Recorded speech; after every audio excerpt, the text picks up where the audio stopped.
Hey everybody, how we all doing? Cree, Hi thanks for there. joining me. Hi, Tanavi. How are you doing? I'm good.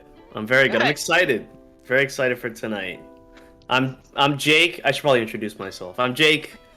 I go by Tunavi. You can introduce yourself.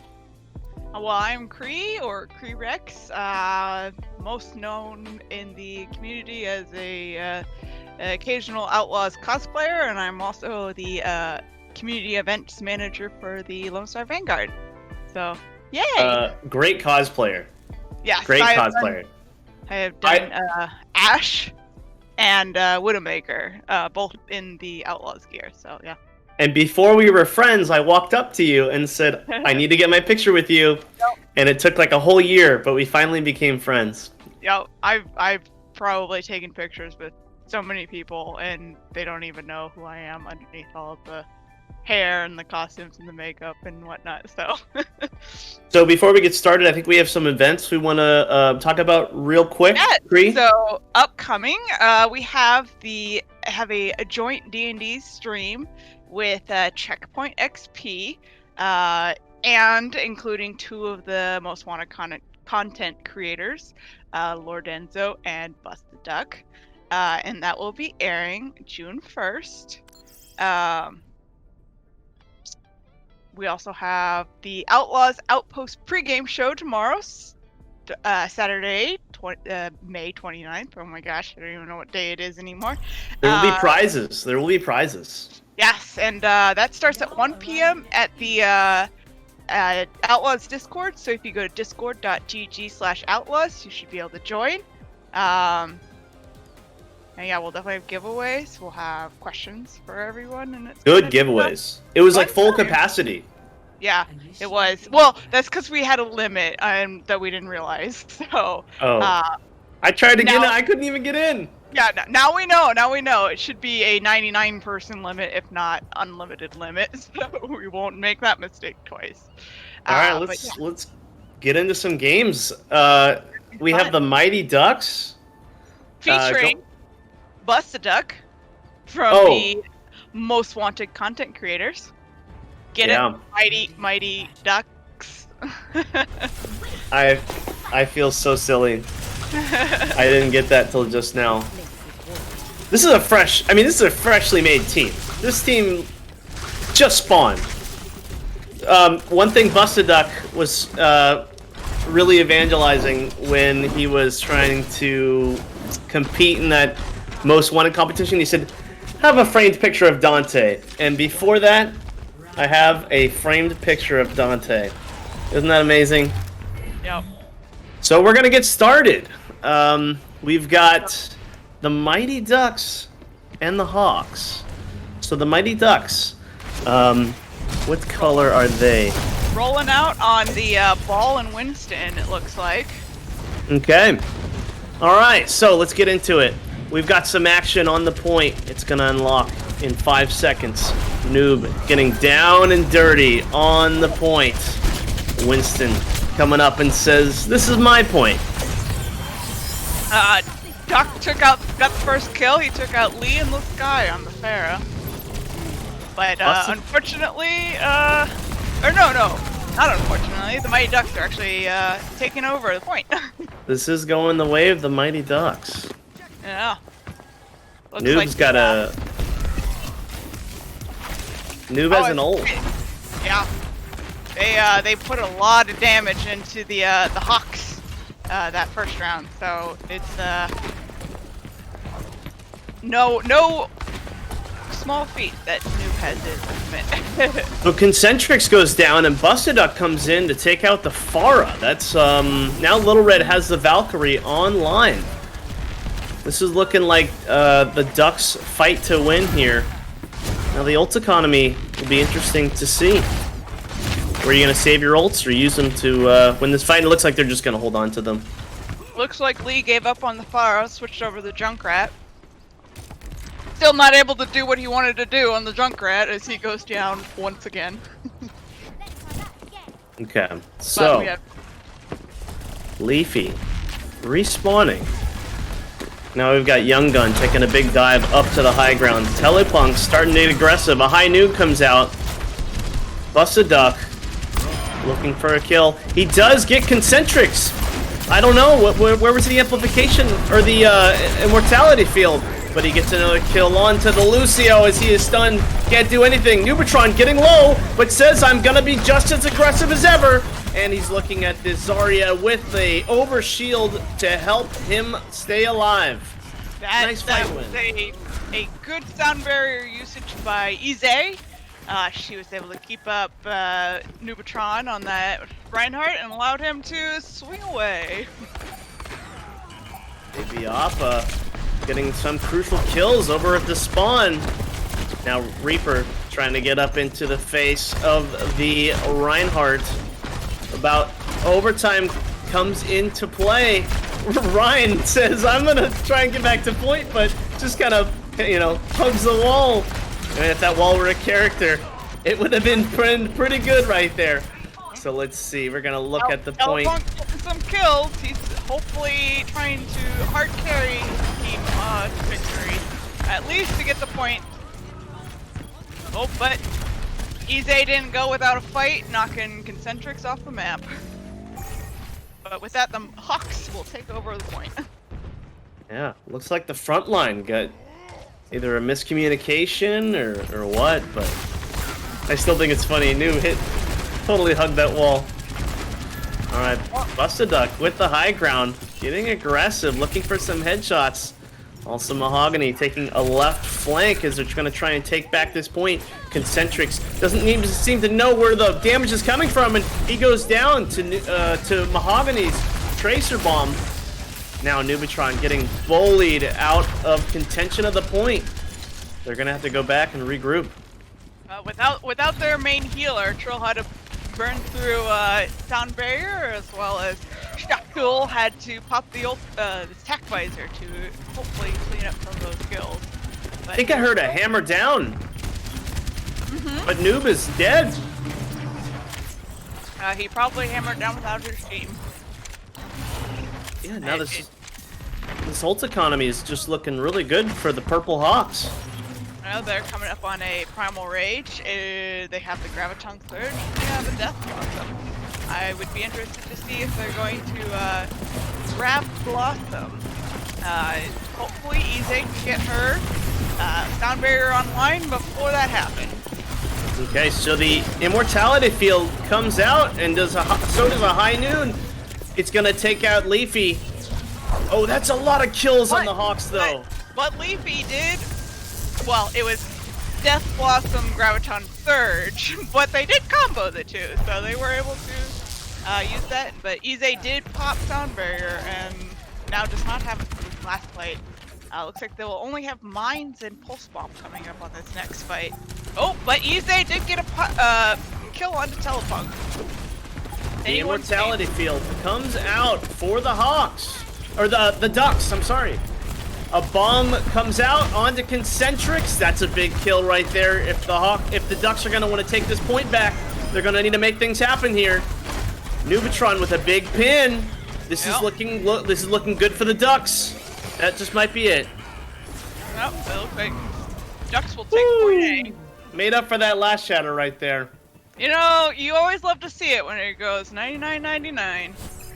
I always do. We're gonna take it to another round, so if the Ducks can win this one out, this is their map. Let's hope it's well for Trill. Well. What do we have here? Go buy a lottery ticket, Cree. Well, I had a 50-50 chance, so I imagine we'll be seeing a lot of Hog, a lot of Lucio, maybe some Pharah, but Lee seemed to be getting shut down a lot by Duck the last round, so I don't know if he's ready to take to the skies just yet. You're 2 for 2. A lot of Hogs on the field. Hogs, 2 Lucios. Yep. No Pharahs, though. Almost close to a mere comp. Okay, the Hawks are going to get to the point first. The Orisas are both set up. Now it's going to be a game of push and shove. They're going to be playing around this well. is going to get that first environmental kill? That is the big question. Yep, everyone's going for it. You know it. Nubatron goes down, but gets a res. Thanks to Little Red. As Noob gets back up, Baby Appa goes down. So it's a trade. Alright, so the Purple Hawks are going to take back this point. Noob goes down. He's going to get staggered unless... Yep, nope, Mercy goes down too. It's not looking good for the Ducks right now. Left on the field, can he get away? Oh, he does get a parting kill. But then he does go down. Okay, so the Hawks are looking very good right here. We got... Who is that up there? Baby Appa, yeah. Yep, He's... Baby Appa switched off of the Hog and onto the Winston. He's gonna hope to get some primal boosts, probably. Okay. With some pressure You know, from Baby Appa has a fun fact about him, actually. It's, he's played Overwatch on every console, and he said he sucks at all of them. Now, my Busted Duck. Yeah. Decided to pull out the Pharah. He exciting. said, I wonder if Lee's gonna switch to the Pharah and try to take the 1v1 to the sky. Still no really environmental kills that I've noticed. No, they're playing smart. Yeah. Oh. Maybe they're playing He's scared, going. you would say. Yeah. They Maybe know this- that. Oh wait, that was a There it is. environmental kill. Yeah. There yeah. it is. And Oh, from there's who else another other one. than Trill? Easy. Oh, and they both get one. Oh, almost. Reaver almost went in. Alright, this fight is going a long time, but no progress for another environmental. The race into the hole. The Mighty Ducks are trying going to get this point. That's Oh, good. There goes the boop. You know, I just had to say something because if I didn't say it, I wouldn't cast or curse it, and they wouldn't start getting the boops. It did seem like a stalemate for a second, but Some- they started happening soon enough. Some would call it a caster curse. I would call it a caster blessing because Yes. everyone loves to see environmental kills. Yes. Alright, so Busted Duck says, this is my point, and I'm not going to let anybody have it. He's sitting Really on the great garage. moves. Being very evasive here. They didn't expect him to see him over there. It's possible because he didn't have his mercy pocket. He decided not to go for the barrage there, but Ooh, there it is. There it comes. There it goes. You know, I had to say something, and then it happened. Mercy did come and pocket him, and then he did pop it. Busted Duck trying to... Oh, there's a big boop from Ize. Okay, now we have Busted Duck up in the air. How close is he to another barrage? Not close. Okay, so No. then But Ize popping off.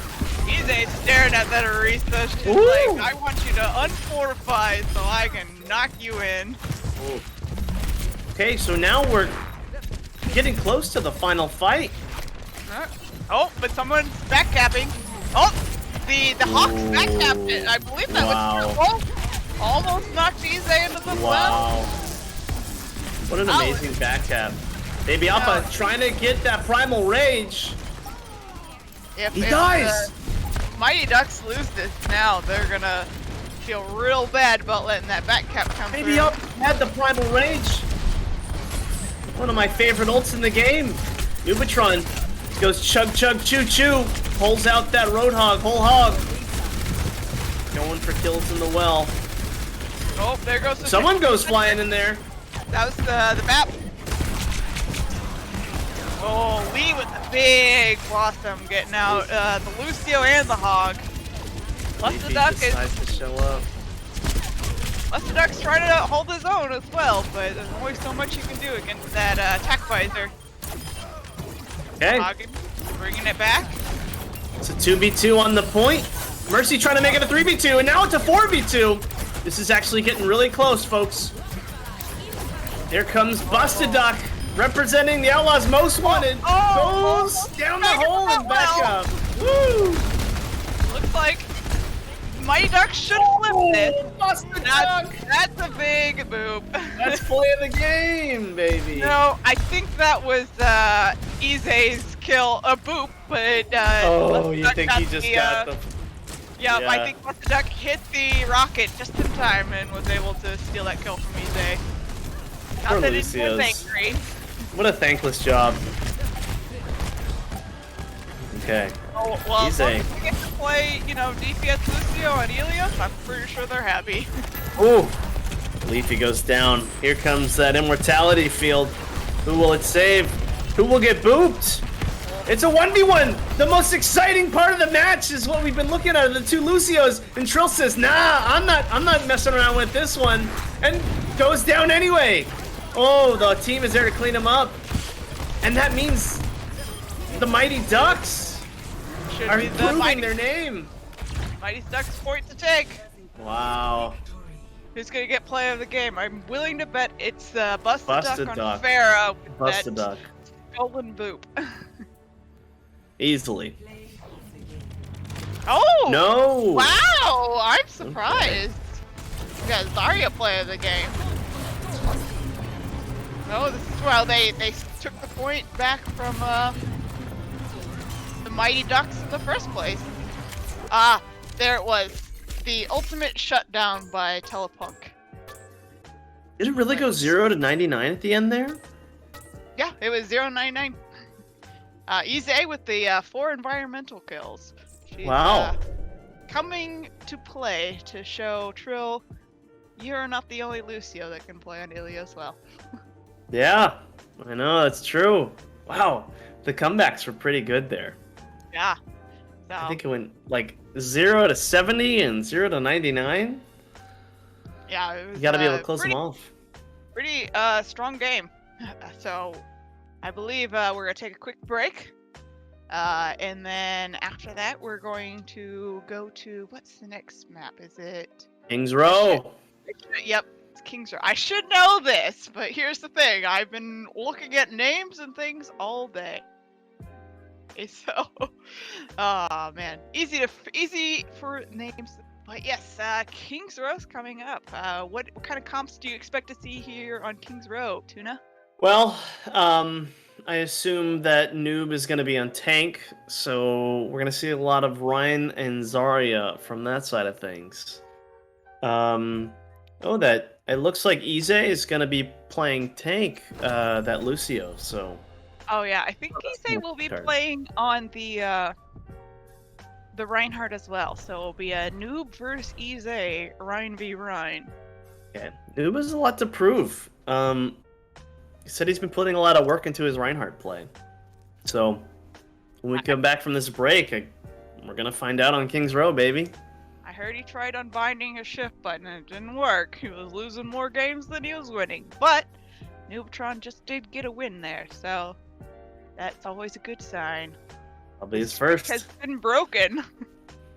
Well, we broke the streak in quick play not too long ago, so I would hope he has a few wins under his belt since the last time he's played Overwatch. He just has under the curse of LSV Pug Nights. So do you want to take a quick break, or are we going to get right into this next one? I think we're getting ready to boot up the next one, and they probably have to move the lobbies around. Looks like we got Puggo coming in. As well as Badger. Nope. Yeah, Badger B came in. Yep, Badger B is in this one. So legendary. Yeah. The one and only. The one and only Badger B. Badger B. So we got Puggo and Badger B coming in. So it'll be interesting to see what everyone's going to be playing this time around. But yeah, I look forward to it. But speaking of LSV, LSV also has the Outlaws Outpost that airs every Tuesday. So if you like everything and anything about the best Overwatch team in the OWL, come check out the Outlaws Outpost at 7 p.m. on Tuesday nights. A good show. I hear that there's a pretty cool guy that's also on the show. Is this the right direction? Am I pointing in the right direction? Oh, yeah, you are. No, I'm pointing in the wrong direction. No. Yeah. This guy over here. I try to be on it whenever I'm not working, so Yeah. it's fun. It's really fun. That's it. So check it out. We have that going on Tuesdays, and then next Tuesday we have the special D&D campaign airing. It's going to be based off of the train ride into Route 66. So you know that train crash all across Route 66? Yeah. We're going to be on that train. Whoa. Yeah. It'll be fun. It'll be fun. We got some Omnics. We got some humans. We got lots of fun stuff to look forward to. Wait, so, that's gonna be a D&D stream? It's gonna be an Overwatch D&D stream. Yes, Dude, you heard that cool. right. Yeah. So we're taking the rules of D&D 5e, bending it a little bit, and making it into a modern day D&D. I just purchased Overwatch Monopoly. Oh yeah, that's gonna be interesting. Was that where you got the dice with the DPS support and tanks on it, or is that a different Beautiful. game? Yeah. No, it's beautiful. So, are you gonna roll that dice every time you queue for quick play or competitive? I thought about that. Bullet on stream, roll the die, and that's the role I play. Yeah, that'd be fun. I don't know if I'm still on screen, but my cat's currently perched up behind me, so she might be poking her head in and out every so often. But yeah, so I hear you also have been building a lot of Lego sets on stream. What kind of Lego sets have you been playing lately? Or building? You say that. Check this out. Does that work? Hold on, let me see. Yeah. Ooh, Hammond. Very nice. Oh yeah. Oh, tomorrow I'm probably gonna be building one on stream. The Junkertown one. It's really cute. This is wait, that's Dorado. That's Dorado. Yeah. But tomorrow I'm getting the Junkertown one shipped. Oh, okay, that'll be fun. Yeah. It's really wonder if you have lots of like tiny little Lego gold. And that's it. The game's over. we were like on us, and then they canceled and then brought us back in. We went to go to the screen and they were like, nah. Mighty Ducks win again. No contest. Nah. Let's give it to the Hawks. You know, it's been so long since I watched Mighty Ducks. Do you remember if the Hawks won in the first movie or not? No. No, okay. I really don't remember much about that movie. It's been so long. I mean, that movie came out in '92. Almost 30 years ago. Almost 30. Oh. You can use me as a reference for that. Are you almost 32? I'm 30. Okay, well, welcome to the 30 club. Woo! I am 32. I mean, 30 as well, not You're like 30. No, I'm not 32 as well, Cream. I'm just 30. Yeah, I'm 32. No, yeah, I'm sorry. But I'm not 32. I'm not 32. I'm 30 as well. We'll start acting your age, Cream. What kind of cops do we have on screen? It looks like we have Baby Appa on the Hammond, Ize on the Reinhardt, Josh on the May. Ooh, Badger Baby B on Appa loves Hammond. We got Badger B on main tank this time, so it's not going to be a noob Ize battle. It's going to be a Badger B Ize battle. Okay. Alright.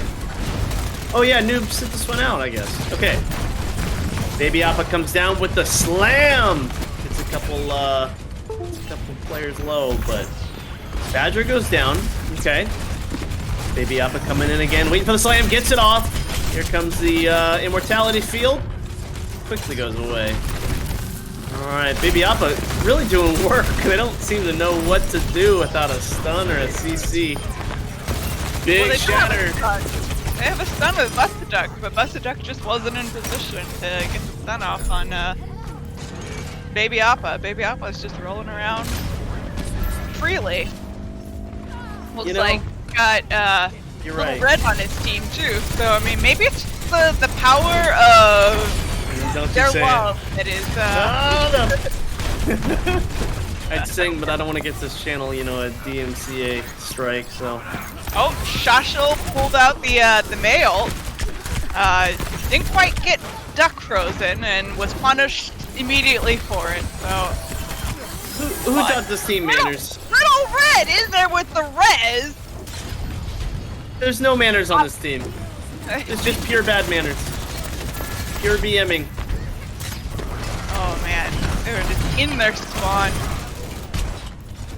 Yeah, they're really making the defense look like offense there. They're like switching it all up and.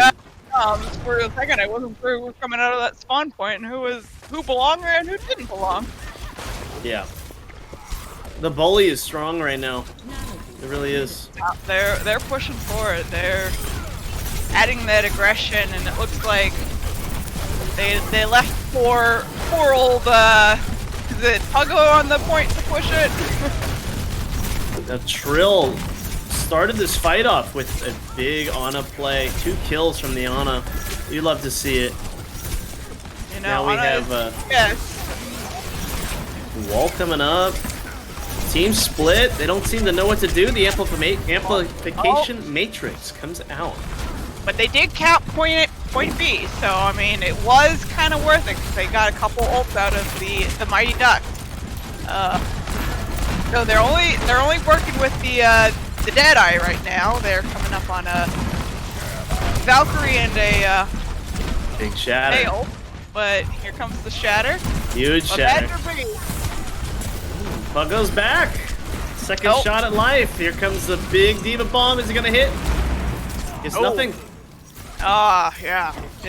You thought the Mighty Ducks had it there, but they quickly flipped that around and Puggo. Like the Hawks are pushing it in. Yeah. Puggo's on fire.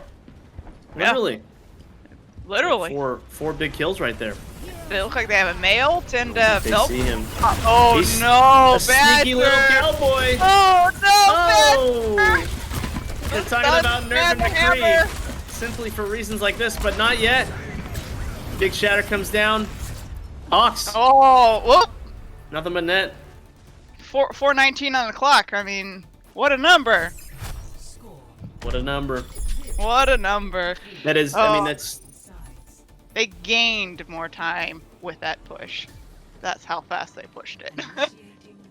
You know, when we stopped the game and just called it for the Hawks, maybe we were onto something. Yeah, well, you said the Ducks won, I said so... the Ducks. Yeah, but I told you to go buy a lottery ticket, not me. But, you know, it's not over for the Mighty Ducks. They still haven't even made their push. I believe Badger B will lead them into a charge win. Looks like we got some Sigma. Well, let's not talk about the attackers because they are in spawn and can change at any minute. But on the defense side, looks like Shashel is playing the Mei again, which there weren't too many walls that I noticed that were very punishing, but there was a lot of walls that it looked like he used to cut off some of the healing. So it wasn't so much like backing someone into a corner, but cutting off line of sight of their supports, which is a very good use of the wall. So we'll see how badly Shashel can punish the Mighty Ducks on their attack. Looks like Little we're coming Red. out with... Yeah, Little Red almost got Little Red almost got taken out like as soon as the gates opened up. Was that Busted Duck on the Widow too? Yeah. So we got Busted Duck on the Tracer, and we got Badger on the Winston, and then Young Gun on the Sigma. So interesting comp on the attack, but it looks like they can put a lot of pressure on the defensive side by, you know, diving in on certain targets. Waffles, who's going to be casting later, noticed that Trill on the Ana is popping off, and Waffles is not wrong. Trill has been really exciting. Well, no POV, but I'd like to see more of Diana. Trill has been really popping off, and one of my favorite characters. And look at this DPS, no healing for you. There we go. Okay. He is an Ana main. As much as he loves his Lucio, he does play a lot of Ana in competitive. Ana's Lucio my favorite. isn't as effective as maybe the Ana in certain situations, but I guess it depends on the meta. So the Nano comes out. It's on to Soldier. Soldier's frozen up. This ain't Overwatch 2 yet. You don't get the chance to move around once you're frozen. Telepunk investing heavily into this fight. Oh, same with Ize, popping the Graviton Surge. Ults everywhere. The DPS have been Big punished shatter. for the Hawk. Ooh, baby Appa. What a freeze! That Buster Duck saved his own life by freezing as baby Appa tried to charge him away. What a fight. Can the Mighty Ducks make it out of spawn and onto the point? That's what I'm thinking. Trill is fighting for his life. And not being punished. Okay. So the Hawks have stabilized. And the Mighty Ducks have no ults to work with. Well, that's not true. They have this Nano from Mahogany. Yeah. Now they have the male. Now they have a little bit to work with, but on the other end, we got the Zarya Graviton and the Soldier Tac Visor. So the Mighty Ducks are sitting on their DPS ults and a Nano. I'd be interested to see if they're going to use the Nano on the Winston or on the McCree to see if he can get kills faster. Badger's got going down to really 3 low. health. 3 health. I saw it. Yeah. I wouldn't have been surprised if he didn't get nanoed. But it's really sad that he wasn't able to do anything after surviving that fight. He went down to 3 health. Yeah. And they invested the Mayults, and unfortunately most of the Mighty Ducks were dead at that point in time. But it looks like we have a flank on the Hawk side. Puggo has the Tac Visor. So it looks like Baby Appa is going to shield Puggo as... Oh, never mind, he's just going in. Okay, so we've got the May freeze on the side of the Hawks. Now the Mighty Ducks coming down to their last 10 seconds. Let's see. They're actually getting kills on the board. This might just be the turnaround they needed. I don't think anyone on the Hawks is gonna be able to. Yeah, I think this is just the Mighty Ducks taking the point here.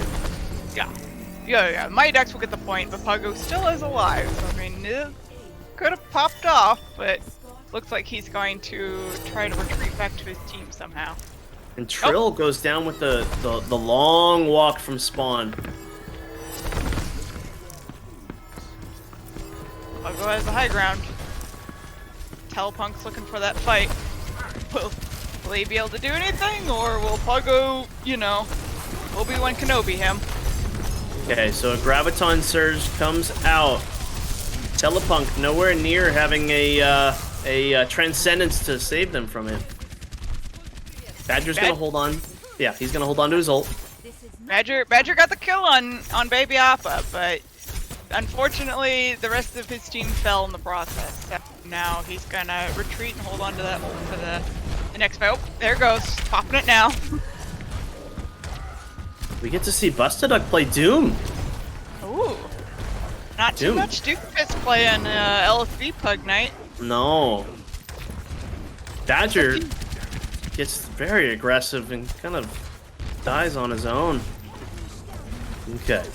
Now the team is walled off, and the May Blizzard comes in. Concentrix goes down. Mahogany goes down. Everybody's going down. You get a respawn. You get a respawn. Big freeze. Big wall. Elfunk unfortunately wished he had that Transcendence there, because that probably would have saved him for that fight. Unfortunately, he's only 80%, so hopefully we'll get it for the end of this fight. And yeah. Oop, but Trill and Baby Appa. Oh, Buster Duck! Yeah.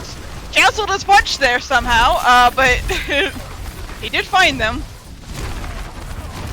You tell the comms between Trill and Baby Appa are strong right now. It's a lot of communication of I got your back and you can flank and I'll protect you. I know that Trill is being very, very strong on the comms right now.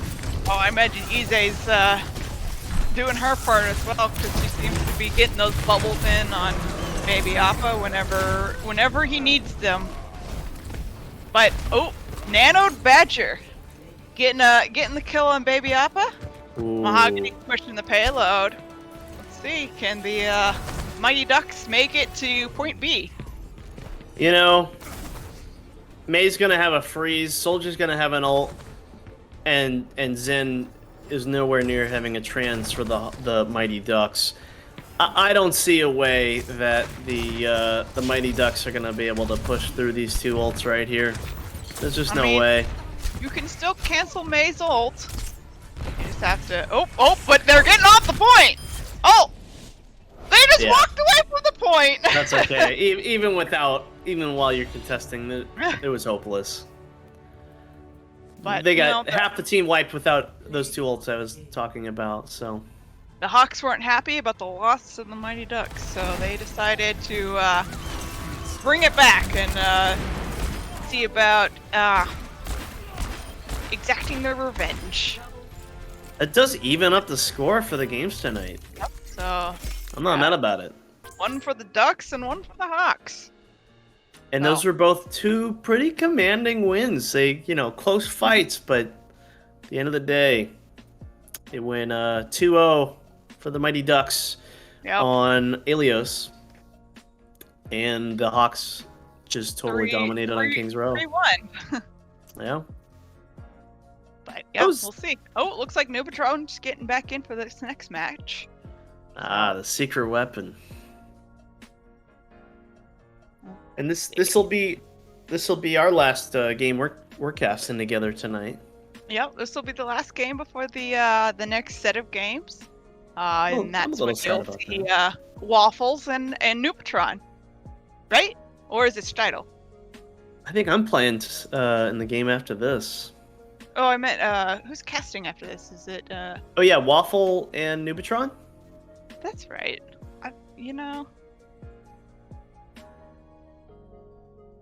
We're going to Rialto next. Are we going to take a little break? We're going to jump right into it? What do you think, Kree? Well, it looks like they might be doing some hero bans. So we'll have to... Yes! Oh, that's exciting! Yeah. We'll have to see what comes about that.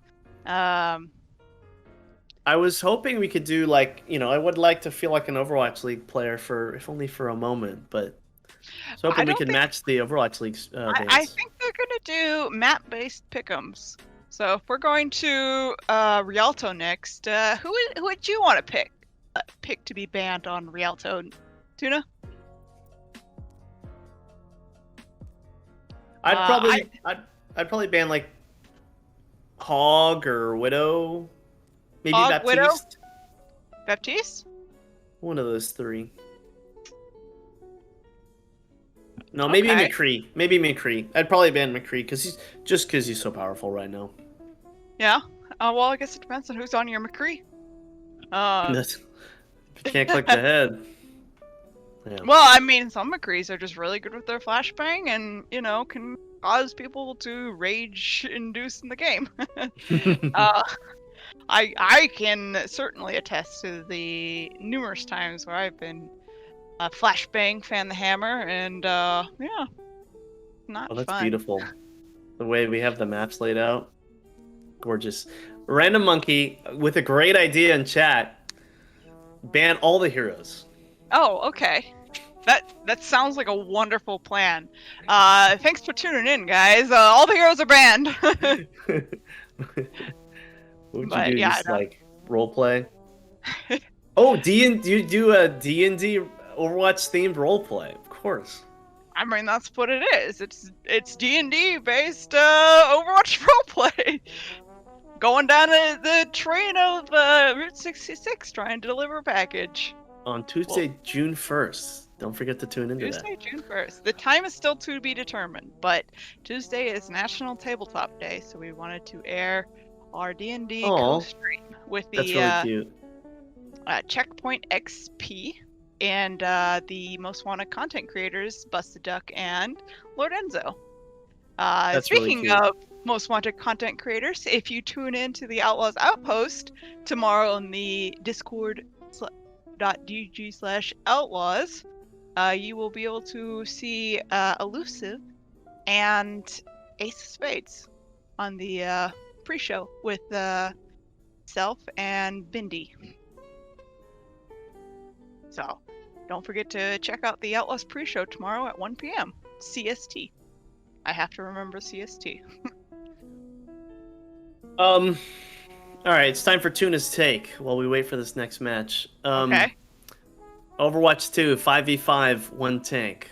A lot of people are, not taking the news very well, but I'm actually very excited. What? A noob. No. I'm very excited. I'm with you. I'm not in the boat where I hate it, but I'm also not in the boat where I love it. I'm kind of like, I need to play it, to test it out, do my own thing. I play support mostly, so I don't think it really affects me so much, but it would be nice to make sure that it's balanced with the one tank, and then I would like to see DPS get more action. But as an Ana player, I would like having tanks because they're easier to hit. True. The philosophy behind it, I really like. Make the tanks more fun, and make the game more easy to understand. Also, hot take: make Hog a DPS in Overwatch 2. I'm not against that. Give him 300. He's got to go one way or the other. Yeah, give him 300 HP. Have his take a breather do like maybe 100 healing or 150 healing. Let him have his hook. Maybe buff up his damage a little bit. Maybe buff up the spread one, or buff up the alternate fire. I don't know. Buff and nerf his DPS to make him more DPS-y. But not so much always. I mean, he's already always a one shot if you hook people, but I think it's his primary fire that's balanced. But maybe buff up his alternate fire. Are we doing bans for this match, or is the lobby ready? It looks like no echo. Maybe. I don't know if that's a suggestion. Someone suggested no echo. How do you feel about Echo? Echo has been seen a lot of play in OWL. I think Plat Chat, they have a take that I agree with. They're, right now Echo's so broken OP that it's not gonna last forever. So enjoy it while you can. Looks like Torb and Sigma currently been banned. So interesting. They banned Torb? Apparently, they banned Torb on Rialto. But, it makes sense. There's a lot of good placements for Torb and his turrets. Oh, and Baptiste was the final ban. If I'm ever on DPS and you take away my Torb, I'm done. I don't know. I don't know what I would do. Oh, and McCree. So it's no Torb, no McCree, no Bap, and no Sigma. So those are the 4 bans. So that'll be interesting. Kree has been banned, so I guess I'm casting alone for this one. Shucks, gotta go. It was fun, guys. It was fun. But yeah, this season of OWL has been McCree's point-and-click adventure. There's a trill in the chat. Oh yeah, gotta give credit where credit is due. That's funny. Yeah. So that'll be interesting. You actually did call it with the no BAP and then the no Cree, but no one saw the Torb and the Sigma coming. I feel offended. I love Torb. I don't know what he did to anybody on the team, but whatever, I'll move on. So, but hopefully, you know, maybe we can do like an Overwatch 2 settings. You know, the game is gonna evolve a lot from from mid development to release, but there's no doubt. I mean, we're still in the early development phases. You're not gonna see too much being finalized at this point in time. I mean, they're totally reworking Bastion. So I mean, Bastion, Sombra. I think Orisa got mentioned in some reworks. May's already going through a little rework. We're just, you know, a tune down. There's still a lot more to come. So there's no I'm rush. all for it. I'm excited. I think because when you launched Overwatch in 2016, it was designed around, you know, have fun and quick play with your friends, and you know, nothing's really balanced. Just do whatever you would like. You know, 6 Winstons, you know, 2 Lucios, 4 Winstons. When Overwatch developed, you know, 5 years ago, it was play whatever you want. Let's have, you know, six monkeys, you know, 6 divas. Oh, remember that day? You know, the one I hated the most was 6 Torbjorns. I played on console back then, and Torbjorn was just OP. Yeah, I beat a Torbjorn defense on Hanamura, and it was like the most proud moment of my life. It was all Torbs, and we beat him. It was beautiful. Let's get into it. Trill, swapping roles once again. Going to be on Widowmaker. Let's see. Well, Lee's coming out on the Pharah though, so. Huh. Can Trill take out Lee? No avail. Oh, easy. Going for some anti-air. Okay. The flank on the left. This is going to be the Purple Hawks. Point to push. It looks like we got Busted Duck and Mahogany on tanks. Nubatron on support. So this is interesting swapping of roles. Badger B on the Tracers, looking to maybe 1v1 Easy at some point. Yeah. Noob turning a new leaf. I'm proud of him. Yeah. Busted Duck got really low. He likes playing that Pharah as well. But yeah, Busted Duck was doing his competitive placements earlier, and you know, competitive never changes. So, you know what else never changes? What's War. That? War never changes. And you know what else never changes? Winston and Tracer. Winston and Tracer are the 2 heroes in Overwatch that have seen the least amount of changes. And for good reason. They're very balanced characters, and people love them just the way they are. Now, right now with Shashel on the Winston and doing a lot of work as Hammond comes in for the cleanup. Not done yet. Hammond trying to take out the Steva. Free. Take over. Okay, let's see. Looks like Mahogany got demacked, and unfortunately that is probably it for their push for the Mighty Ducks. There goes a nano on the Winston. On both Winstons got nanoed in that fight. To say, Baby Appa. Baby Appa's really working on his Hammond. He looks really good today. He's got those minefields, so let's see where he's looking to place those. This is incredible. I've never seen him do anything like this. Oh, there it is. He's really been practicing. Busted Duck was forced to pop the primal in order to stay alive. Baby Appa with 11! Yes! Oh! The Diva just wasn't enough to finish him off. She just doesn't do enough, like, long-range damage to take away that last 15 HP.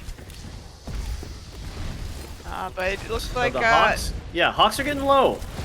Oh. The Ducks look strong. That bubble seemed to have saved her from the bomb. Yeah. It was lucky preemptive placement. Unlucky for Vaughn when he launched it in. It just wasn't quite enough the distance he needed it. But it looks like... Oh, Ize's getting some kills. punching the fair out of the sky. I mean, what a play. But both Mercies get a res in. Noob's back for the Mighty Ducks, and Shasho is back for the Hawks. What a name to say. I asked him earlier how he said his name, and I was like, that's quite the mouthful, sir. He said, that's the point. Still better than having to cast the game with Poco and Pokpo. Oh, true. Or KSP and KSF. I was gonna say, Seis Mamone. Seis Mamone. That was hard, because, yeah. Yeah. I was like, Seis Mammon? It was a rough day. Pink salmon. Sea salmon, that was it. But it looks like Busted Duck's got the primal up online. Stidle popping mines on the point, but not really able to push it because his team's not quite there to back him up. Oh, yeah. And he goes down. Back to spawn to reset. Ooh, Badger with the nano. Oh, what a sleep on the Tracer! Oh, unfortunately, Duck was there to wake him up. Oh, big bomb? Kinda. I'll take it. The Ana went down before the bomb went off, but he did get the Ash in the process, so. But now Busted Duck can get really aggressive, because he has a primal. He's got a ticket out of a lost fight, and he's getting a little low here. Is he gonna dive? Is he gonna commit? I would. I know I would. Got the Mercy pocket. Oh, there it is. Everybody's going primal. If you're listening in the fight, you're going primal right now. A primal party, as you would say. Primal party. Looks like 60 health. Gets out. Can he get the heals he needs to stay alive? Yep. He does. Looks Big like heals coming in. Baby Alpha switched off onto the Hog. I saw him briefly on the Diva, but he has since switched. So that's always good to know. And the Purple Hawk's looking strong. The Mighty Ducks, the green Mighty Ducks going down. Buster Duck out. Telepunk down. Ize down. The Hawks are just going to push this point to point 3. Oh, are they staggering Mahogany on the Baby Diva? Oh, I just saw him getting bullied in the background. It's unlucky. But he did get a kill on his way out. Unfortunately, it's just not enough to reset the fight because the Hawks do respawn right in that corner, so. They're still staggering. Noob and Trill are respawning after a lost fight. Yep. Badger Beast got the pulse bomb. Oh!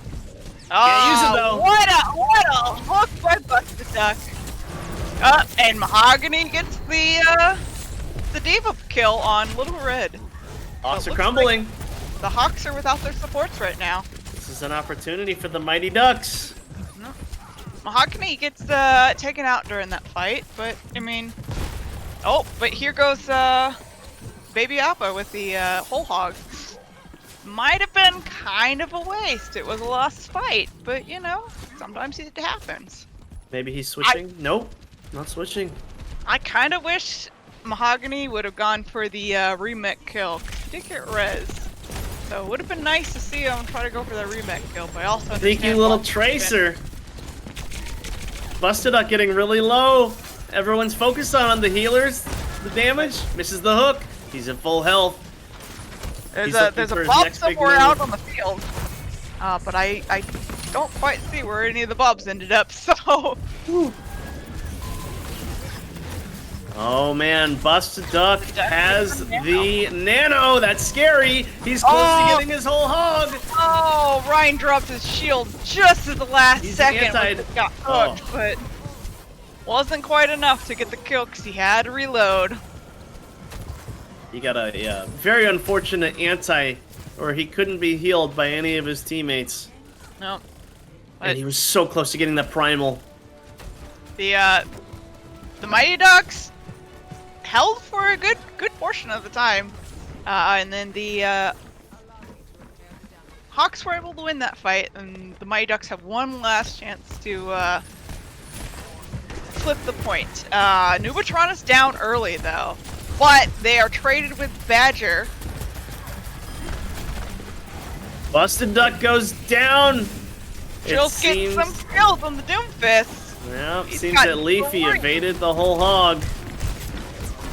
Doomfist on, or Trill on the Doomfist was able to get 3, but is it quite enough? Ize is trying to do her best to pull back the fight. Noob's going in deep. He is on that point, contesting it. Probably not where the honor should be, but you know what? He's doing what he can to keep that payload from moving forward. Little Red is back, or no, Telepunk is back in the fight. Little Red has been here this entire time, but Trill does get the punch on Little Red, so Lee invested the Death Blossom, got a couple kills. Hawks are getting a little more kills, but you know, Ducks still have spawn advantage, so they're just trickling out one by one. Leafy looking really good right now. Get that Death Blossom going, dodges the Pulse Bomb, stays alive. Leafy looking like a day and night performance from before. That was big. That was really big. And now there's no win condition at the point 3 aside from getting it all the way for the Mighty Ducks. Yep, the Mighty Ducks have to push it all the way for it to go into extra rounds and hopefully get the dub. Fortunately, they have yet to attack. So let's see if the Mighty Ducks can do a little more this time around. Yeah, I just want to talk about Baby Appa's Hammond performance. He's learning that tech and able to get around pretty well with the I feel like Hammond. it was just yesterday. He was like, you know, I really like ball. I think ball's kind of fun. I'm gonna start playing ball a little more. And yeah, now he's doing things I've got the Hammond Lego, I've got the Hammond plush behind me. I like Hammond a whole lot. I think he's a lot of fun to play. But Winston's Sheetal's doing things out there that I've never done in my whole career. He flips like under the awning and goes over the overpass, slams down on the roof, but it actually connects with the ground below, drops mines. That was some really cool stuff, and that was just one of the few things he did that was really cool. For those just tuning in, Baby Appa is also Steidel24 in our Discord. So if you are unfamiliar with who Baby Appa is, that is Steidel24. Yeah, I called him a couple. He's got a lot of names, I guess. And I call him everyone but his gamer tag in this current match. Thank you for that. Big anti-nade. Oh, who was that? That must have been Cryptographer. He's a new player in the lobby. Making a name for himself if he could do more like that. Showing that he did show up to play. Or True. Was unaware at first that he was in the game, but you know what? Now he's in it. Little war of attrition going on right now. Telepunk gets antied again. Cryptographer getting low. Telepunk goes down. Busted Duck, critical health, getting healed back up. It looks like he's going to be able to stay alive and push this payload. Busted Duck must have been practicing his fly swatting because he took out both the Pharah and the Mercy with his hammer. Amazing. You hear about flying too close to the sun, but for Pharah, you don't want to fly too close to the ground. Now, Busted Duck outrhymes the copied Ryan, but Leafy's there. Leafy, who put on a really massive performance at the end of Rialto on offense, is now starting to show up on defense. He's eating up. That ult got good value, and now they can restabilize here on defense. Leafy came back and said, I didn't fly too close to the hammer. He got too close to me. That headset, you don't wear that headset, Cree. That headset wears you. But looks like the Mighty Ducks do have a slam on the table and a mail. Okay, like Blizzard comes out. Oh, the Echo got frozen. Just not quite high enough to the sun that she was able to avoid. And now that Lucio beat drop saves Busted Duck, who really had no business being alive in that fight. Oh, what a block! Wow. Oh, big fight here. Looks like Shashul went for the hammer and was denied by Busted Duck putting up his shield in the last second. But will it be enough to turn this fight? It looks like Lee's still in the air with his Mercy. So, you know, it's gonna take a few shots from the Mei and maybe 2 from the Ash to get him out. Or just a fire strike from Bustaduck. You know, wanted to see.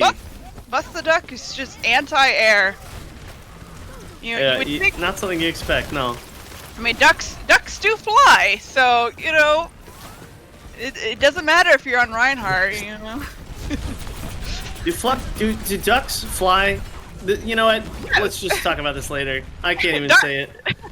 Ducks definitely fly. I'm about to put the mature filter on for, you know, a tongue twister. Let's just stop this right now.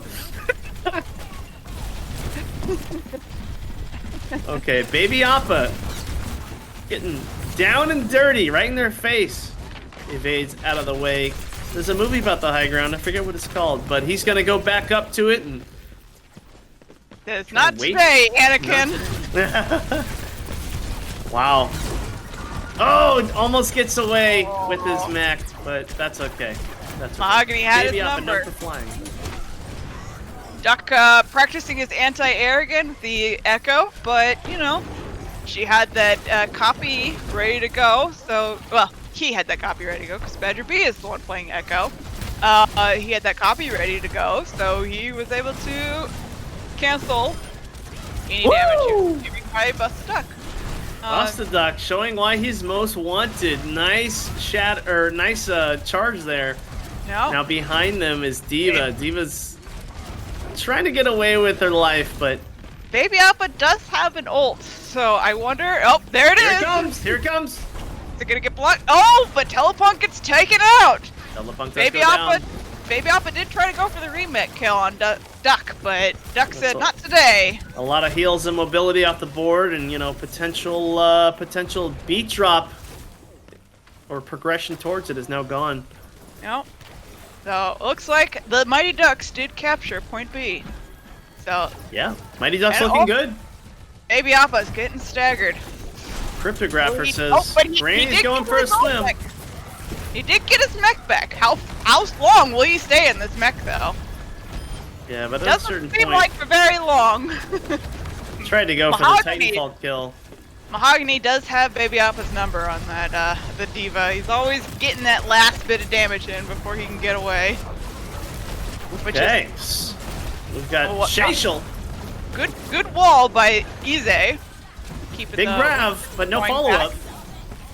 Little Red was put pressure on with the coalescence though, so I can see where they, you know, wanted to back out just a little bit, let that ult play out. Bob's on the field. No kills from Bob, but he did put in a lot of damage. Yeah, Cryptographer got really low, healed up, and now is gone. Now Bustaduck popping off. Shashel goes down. The Purple Hawks getting really weak. And with 2 minutes on the board, you really want to put up a big defense here. Again. Badger with a copy again.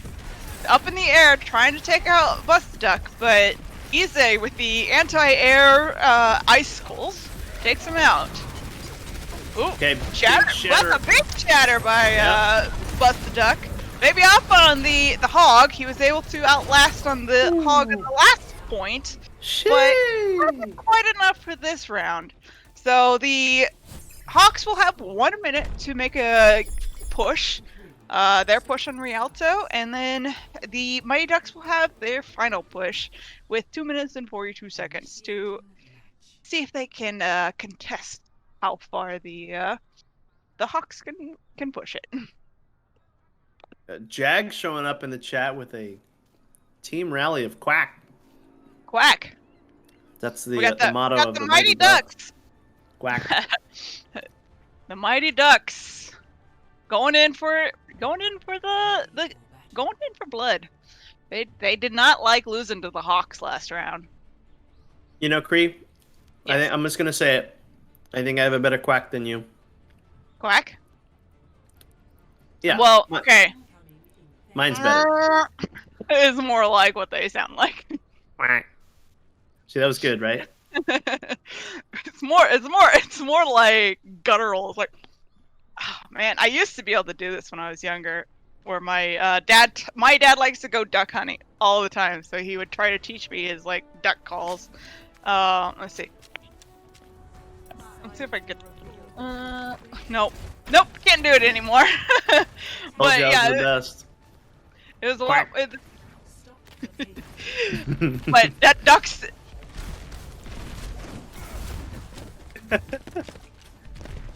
Well, Busted Duck on defense was looking really strong. Badger taking out Nubatron. Moira, that's a lot of healing off the field right now. Easy. Getting really aggressive as Doom. Looking for the healers, backs out. Let's see, we got Easy on the Doomfist, so we got some Doomfist play. Woo! Oh, photograph for... I saw that coming a mile away, baby! Easy goes down, but not without, you know, making a big impact on the match. Yeah. 10 seconds remaining. The right, Hawks are going to be looking to push this as far as possible because they know they got a big challenge ahead of themselves on defense. Trill goes down. That's Badger's a big move for the Hawks. Badger's getting close on his dragons, and Shashel's getting close on a hammer. So let's see, will they be able to get out their ults fast enough? There's the shatter! It's huge! Oh, Telepunk had Telepunk had the sound barrier, just wasn't able to pop it fast enough. Oh, Easy getting quick. through, but not quite enough. The Hawks are looking like they're gonna take point A. This is really exciting because this was going to be an uphill battle for them if they got stuff there. It wasn't looking good, to say the least. Oh, and what really opened it up... off the map. What really opened it up was Badger's kill onto the Moira in Nubatron. Yeah. Moira does a lot of healing, a force to be reckoned with, you might say. So, getting that first kill really set things up to get an easy fight for the Hawks. Nubatron's not close to his coalescence yet, so they may just fight back, try to heal up some damage, and then go in with the coalescence and the sound barrier. Badger Beat does have the dragons, so there's you the know, beat. The beat came out for the Hawks, yes. So they're looking to get aggressive. Oh! Big shatter. Big coalescence. Oh, big beat. Going down. Is this it? The Mighty Ducks looking good. Badger putting in some work, but it's not going to be enough. Easy with the anti. Mighty Ducks hold it strong there. All right, that was a pretty decent push by the Hawks. Yeah. Can the Mighty Ducks match? Yeah, they really needed to get that first checkpoint. That was huge, and they pushed it a pretty far amount. That you can push it a lot further than that, but with only a minute, I'd take it. I've seen performances much worse. You know, usually most people get held on point A on Rialto on their second push. So, you know, the Hawks said, no, not today. We're gonna push a little further. So they were at least able to get that first point. You're right. This first point is that, you know, it brings it back to what I was saying earlier, but Badger's kill on the noob, that elimination was huge. Ooh, look what they're pulling out. I got they're going bunker, it looks like. Iffy on the, thought he was running back for spawn for a second. They're gonna do the boat trick. They're gonna do the boat trick. They're doing it wrong though, because if you want to get on the boat, you have to go on the high ground and jump down. They're gonna set up on the boat. Oh my god, they're all gonna... No, don't do it! You can't land on it from that point! Oh, they scared me. They really scared me. Cowards! Do it, you cowards! It's gonna be a team wipe as they all jump in the water! That would have been one of the funniest things I've ever witnessed in an Overwatch game. If they all just jumped to their death right there. That would have been something you had to clip. I was getting a little excited there, I'm not gonna lie to you. Okay, so Leafy setting up in just the middle of the whole entire fight. Getting really low, deciding I don't need to heal myself, my healers will do it, and, you know, they weren't there for him, so... Good. Too bad he didn't realize both of his healers had already died. At that point, you just gotta commit to it. You're just gonna It's true. feed the Genji if you just heal up in the middle of the fight like that. It's true. But, you know, the Ducks are pushing up, getting a little aggressive. No ults on the field yet. Badger on the Pharah now. Oh, Cryptographer going low. Oh, but he gets the sleep on the Diva. Will the Bastion turn around and be able to help the Mecher? Bust the duck. With Nice kill there. Firefly kill on the Hog. But What happened to the res? it didn't get rezzed. The res never came off. I wonder if the Mercy got a little too far away. Leafy doing what he does best, playing that Pharah. He's getting wild on it. That's Badger B. That's Badger! Whoa! Thank you. What would I do without you? Leafy's still on the Bastion. Joe getting low on the Genji, but Badger taking him out. That's just a testament to how good Leafy was on Pharah earlier. But yes, he's still on the Bastion. Leafy is our resident fire player. Yeah. But Badger's taking over the reins for now. He said, I'm not gonna let the duck take me out of the sky. Nope. I'll quack to that, brother. But Badger B does get the kill on Baby D.Va. So they do not have a D.Va on the field to help, you know, absorb some of this damage from the Bastion. Oh, but Little Red does go down. Yeah, Little Red does go down. The Nano comes out onto Badger. He's trying to... They're hiding from him. Yeah, They're really hiding from him. They probably know Badger has his ultimate, and he's hiding from me. I don't even know where Pharah is. Okay, now I see.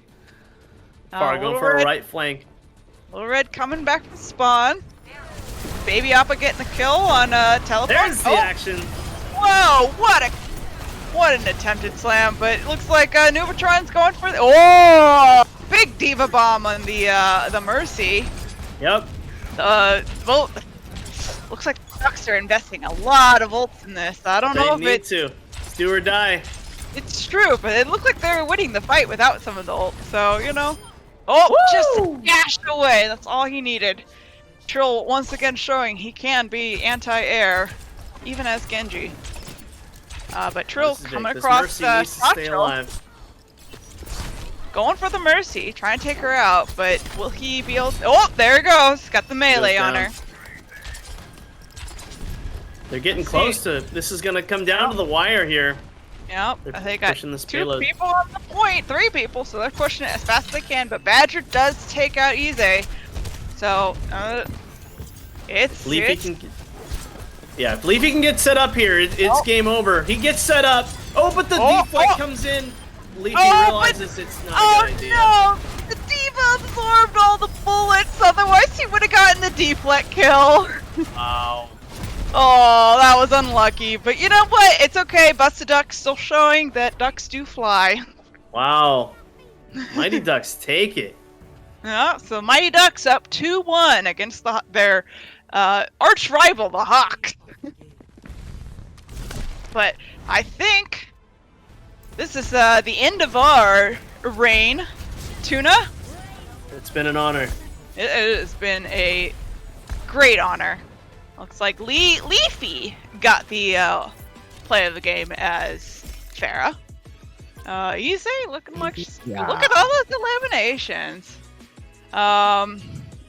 Telepunk, that's a lot of healing. Busted Duck, pushing that payload. But thank you, everyone, for tuning in. I believe we are going to take a quick break before we start up the next round of matches and get our next 2 casters in here. So thank you, everybody. It was an honor. Don't forget to check out our D&D stream on June 1st, and then Outlaws Outpost every Tuesdays at 7 p.m. Just to be clear, the stream isn't going anywhere. The stream isn't going. I'm about to hop into the next match. Yeah. We'll be subbing out. But yes, thank you for tuning in to my debut. And Tuna's, this is what, your 3rd time casting? I think so. Yeah. Okay. Yeah. So you're nailing it out of the park. So, yeah. Let's get you. Go to. I guess we're taking a break now, and then we'll get you. Please, I have this pizza with my name on it just staring me down all night. Oh, What kind of pizza? All right, much love, everybody. I'll see you on the other side where you can watch me pop off. Probably as like a Winston or something. So.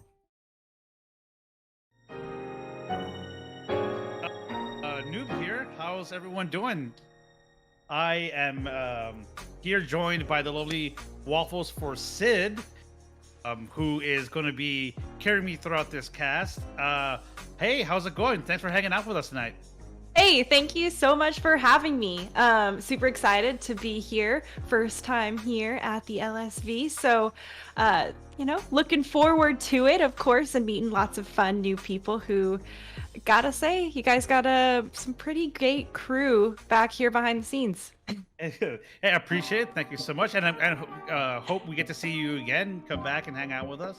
Oh, yeah. I mean, for those folks that are not familiar, tell us a little bit about yourself. Like, how did you get into casting? Where did your story begin? Oh man, let's see. My journey began not long ago in the past year.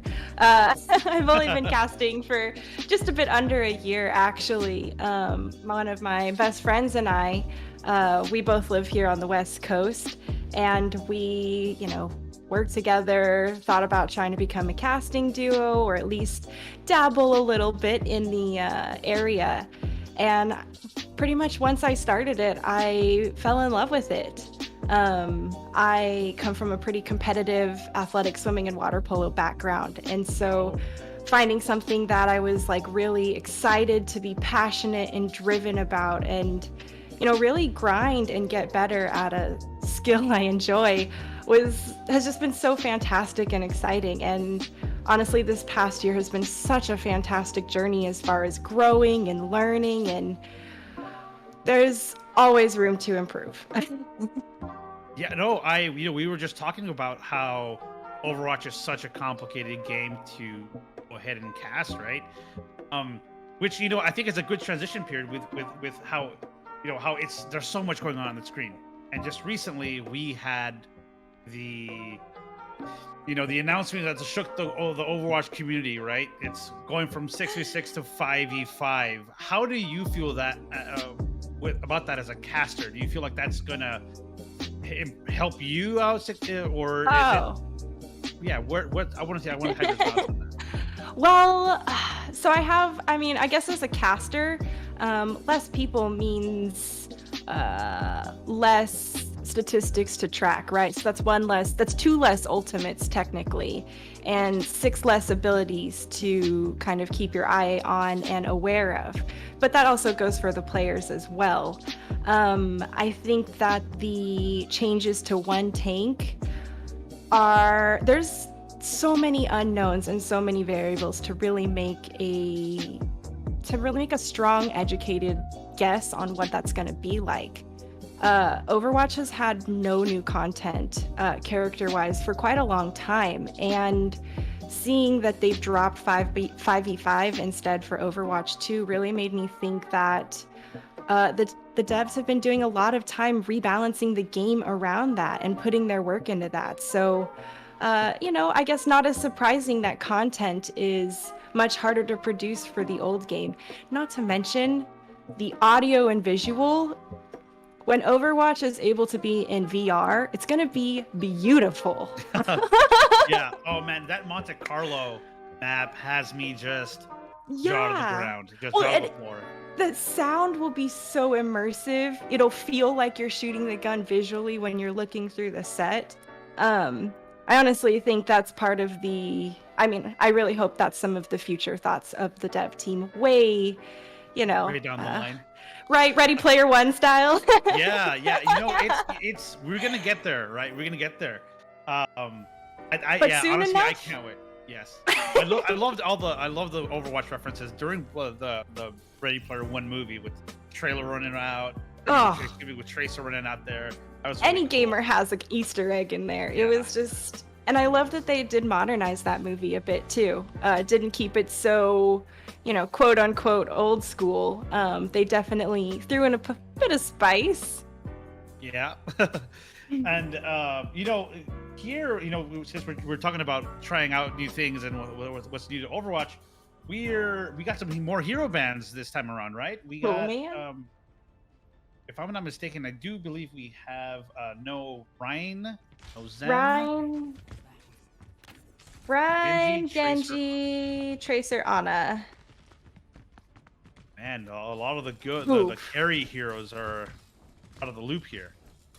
So if we're doing any flanking, it's gonna be Sombra.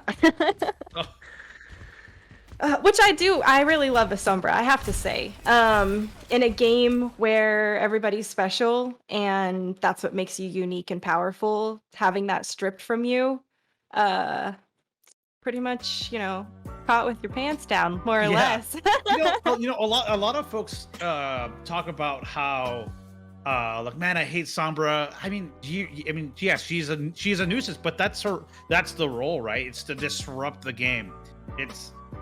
I think that if you have good communication, clear comms, you have a good off tank or your DPS that is watching those corners, constantly spamming a choke where you know she's gonna come from, is really all you really need, right? And just obviously studying the map, having good communication is gonna counter that. I know, and as much as I hope for a Sombra, it looks like my luck is not in my favor for this first map. We are opening up here, though, as Younggun gets the first kill onto Ize. So Doomfist has been shut down, and now the Hawks have just started to get the kills in their favor. It's probably going to be a point cap for them, as Mighty Ducks going to struggle to try to cap this since they're man down. Still putting up a fight, but oh, that flashbang in the back followed by Fan the Hammer is gonna hurt Nubatron. It's, surprisingly enough, I think that perhaps Ize got a little too aggressive with that opening Doomfist dive. It didn't wait for the team, and here clearly it's not paying off. But interesting compositions. You are seeing a lot of Orisa Sigma in Overwatch right now, and again, with the double bubble over on the other side, it's going to be interesting. But here, clearly, like, the Doomfist has to wait for dive from their Winston, right? And so it's all about patience coming over from the green team. Totally. I'm sure most of us supports out there are familiar with the Doomfist who dives in quick with no reinforcements occasionally, but Ize here has that Meteor Strike online looking for a victim and goes for that coalescing Moira. She is in that vulnerable state, but just is able to fade away in the nick of time. Tsunavi finishes her off, though, at the cost of their life. Looking tough as Mighty Ducks going ahead and backing off again. Ize getting aggressive. That Doomfist punch is successful. High risk, high reward. Taking down Younggun's going to be a big stun off the board, but still tough fight coming through from Mighty Ducks as they are losing members, and it's still a bit of a trickle. Yeah, the Mighty Ducks do a great job of just absorbing the pressure, right? So you're seeing their opposing team with Apollo making the dive, but it seems like the communication there with his DPS isn't quite there. And it makes you wonder if perhaps the Brig is not the right choice here, as she is not able to get in there, brawl it out with the Doom and the Soldier. So perhaps, well, as I say that, they're turning it around. Yeah, Busted Duck has actually been surviving for quite a long time. And we know that leaving a Brig alive is not, that inspiration, that healing coming through, gonna be nasty. And although they were picked off early, looks like they don't want to continue that pattern. The switch over to the Zen and that Discord is gonna be so nasty, Nubatron. Oh yeah, absolutely. Especially with someone like Busted Duck who can really make the most out of it. Man, bold move, going after the double bubble on the high ground. They knew they were there. Interesting move. Ooh. Poor baby Appa just punched straight into that wall. Mighty Ducks really turning around the fight here as they've captured the point, and well, Nubatron, they've really got their footing and the momentum. Look at this, they're pushing forward and they forced Hawks to switch onto the Bastion. Well, they figured it out. They figured out whatever communication ails they had at the beginning. They seem to be gone. Now this double bubble dive is really, just paying off. It's going off on all cylinders. Now it's difficult because you have the smaller or the slower composition with the Orisa, right, coming in. Yeah. They can't really push forward as fast as they'd like to, as compared to like obviously like Apollo on the Winston can just displace whenever he wants. The Doomfist can peel whenever he wants as well. So obviously you have legs in there. Oh. Yeah, well, an Orisa and a Bastion, I'm not sure what a slower comp could possibly be. They are getting the traction, though. It looks like Trillo was able to get set up. Even though Apollo's been booping people all around, he gets focus fired down, and the Hawks are able to come back and take this fight. Oh, maybe not. I thought that they were... There it is. Okay. There it is. You know what? I think what needs to happen is I just need to see what's working and then comment how well it's working, and then it will fail 5 seconds later. I think that's gonna be the play from here on out. So, audience, whoever you want to win, I got your back. Just gotta let me know. It's going to be a scrappy fight here, though. OT bar has been triggered. Telepunk taking on the duel to a fellow tank. Does miss that boulder and gets swung around from behind as he gets very, very low. Manages to find two Na'Vi just on the edge of that gravitic flux, and then continues to take down members of Mighty Ducks. It's going to be a point cap for the Hawks, but that was a very close fight at 95 to 100%. I mean, they had Telly popping off the tail end of that fight there, really exerting his dominance on that Sigma. But that was a great even, balanced first round. You love to see it. You know, there wasn't. We've seen a couple instances where one team just thrashes the other around, but this finally seemed like we finally figured it out. We got the right of balance in there, it seems.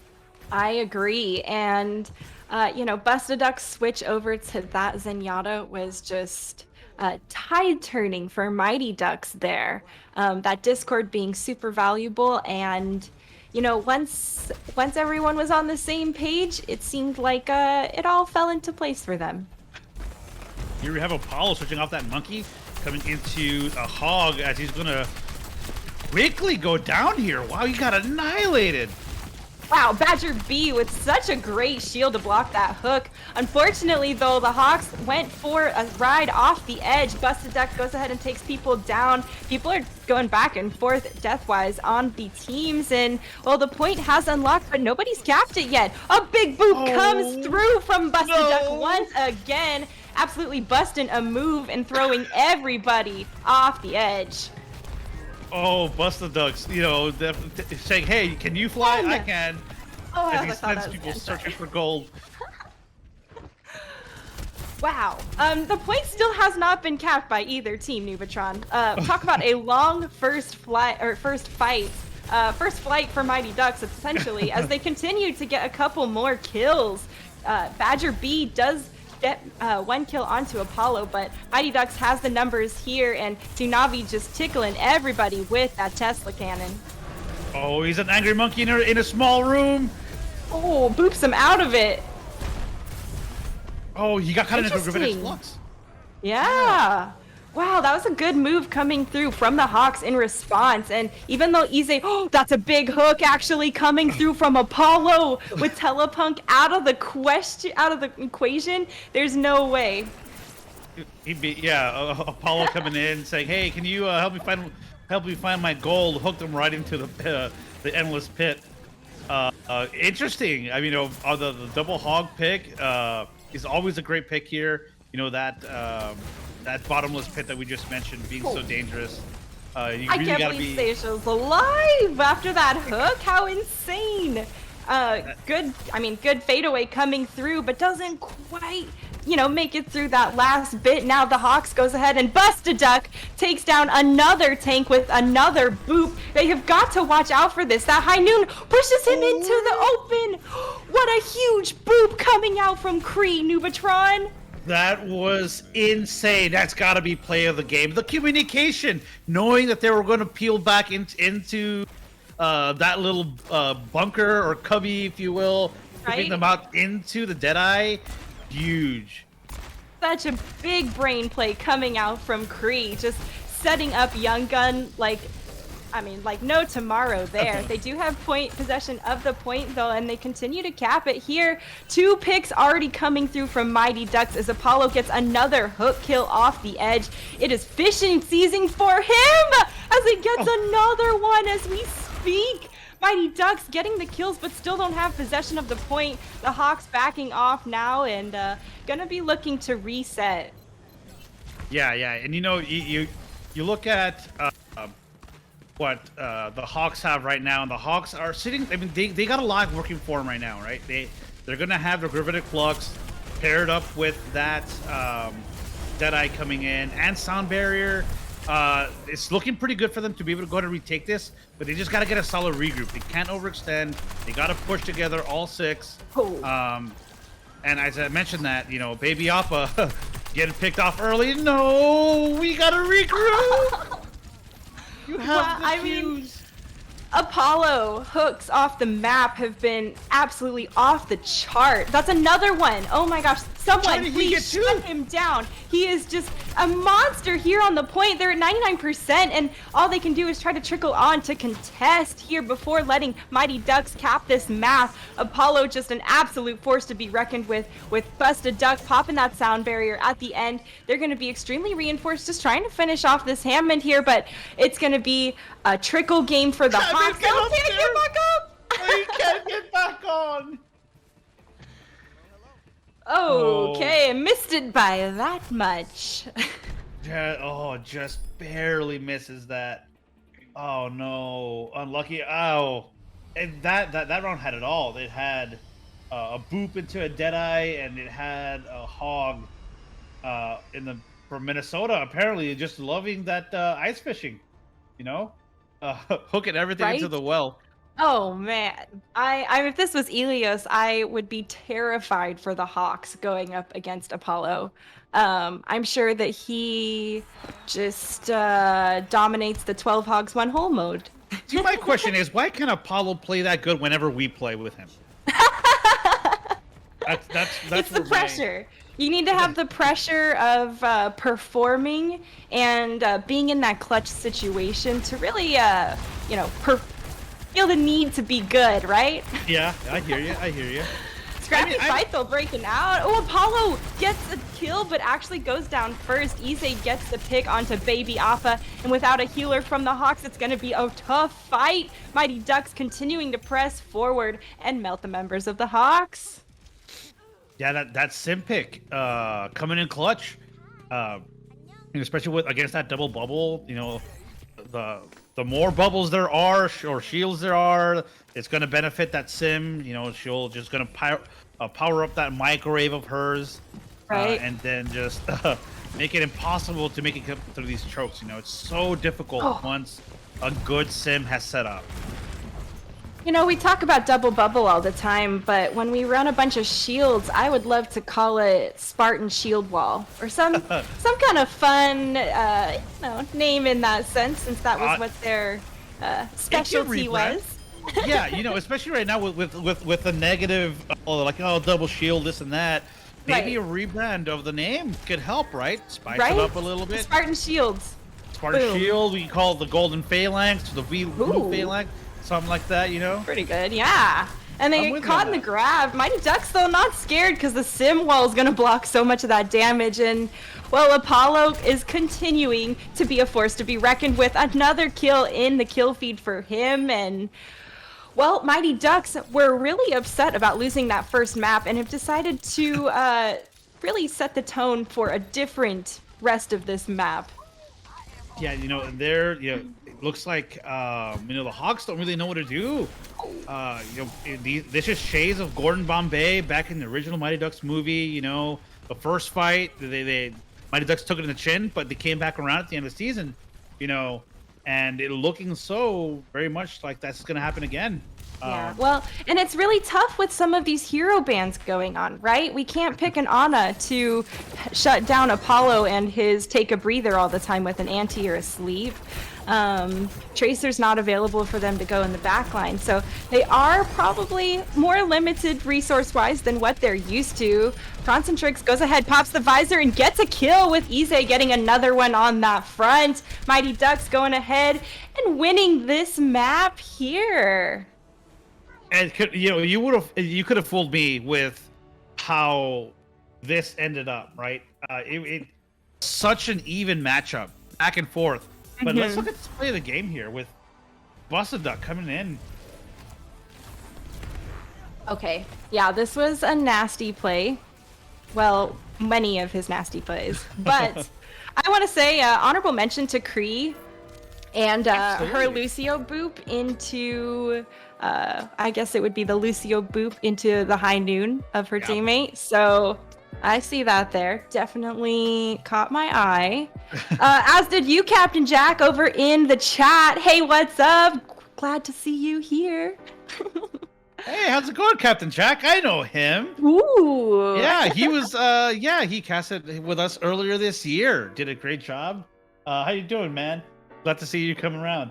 Yeah, absolutely fantastic guy. If you ever catch him around any of the other scenes, totally recommend. Nothing but good things to say. Which, I would also say a little bit about the Mighty Ducks too, especially Apollo on that Roadhog. Oh my word. It's funny. It's. I think Apollo's playing a little upset. He's a little upset that he might be getting replaced by new green team members, and let me elaborate a little bit on that.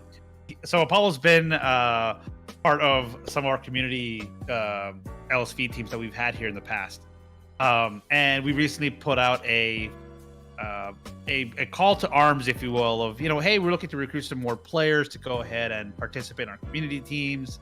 Yeah, and he's actually my roommate, so he's downstairs, and so he's like, I can't believe you're trying to replace me, and I'm like, Apollo, no one's replacing you.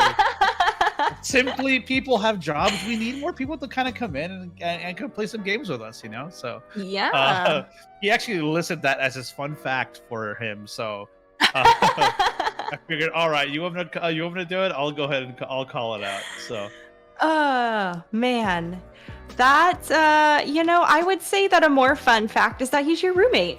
Yeah, I would love to, next time we want to see him come over here and tell us himself. That's live interviews, we should do that next time, right? We should do next time. Just have him come on over, and you guys can change your headset so you have each an earbud, right? And you can share.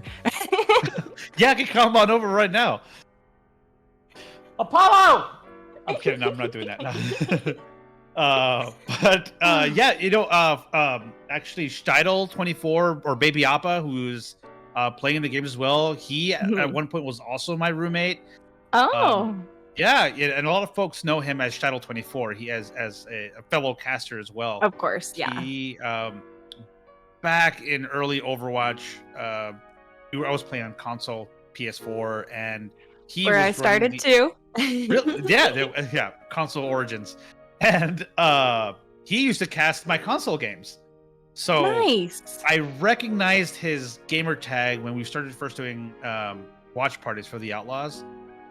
Just randomly, I mentioned Steidel24, and I saw him written down somewhere around his person, and I was just like, did you by any chance? And before you knew it, it just kind of like, well, I used to cast your games. Yeah, you did. And then before we knew it, he was my roommate. He lived with me for a year.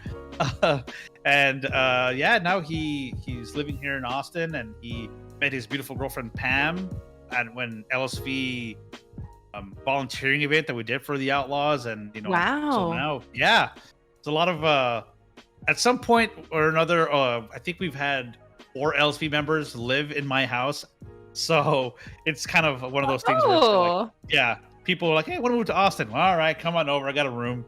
Right. Hey, hey, here's definitely a place we got for you. Yeah, And let's see, people are cool. Everyone likes Overwatch and gaming. So when you have a weird request, or you're like, I'm in a comp game, we all get it. Yes, exactly. I swear, I never see him. Only see him if I'm in passing, leaving the house or something, and he's getting his food, or something, or he has to wash clothes. Well, I see him. Other than that, he never leaves his room. Oh, so you don't see him out there cleaning the kitchen? No, never. Not once. Just kidding. Not once. Not I'm once. stirring the drama pot in the house. Adding the salt and stirring it in. Yeah, but no, he's let the record show. Apollo's a very clean roommate. He's a very clean roommate. He's cool.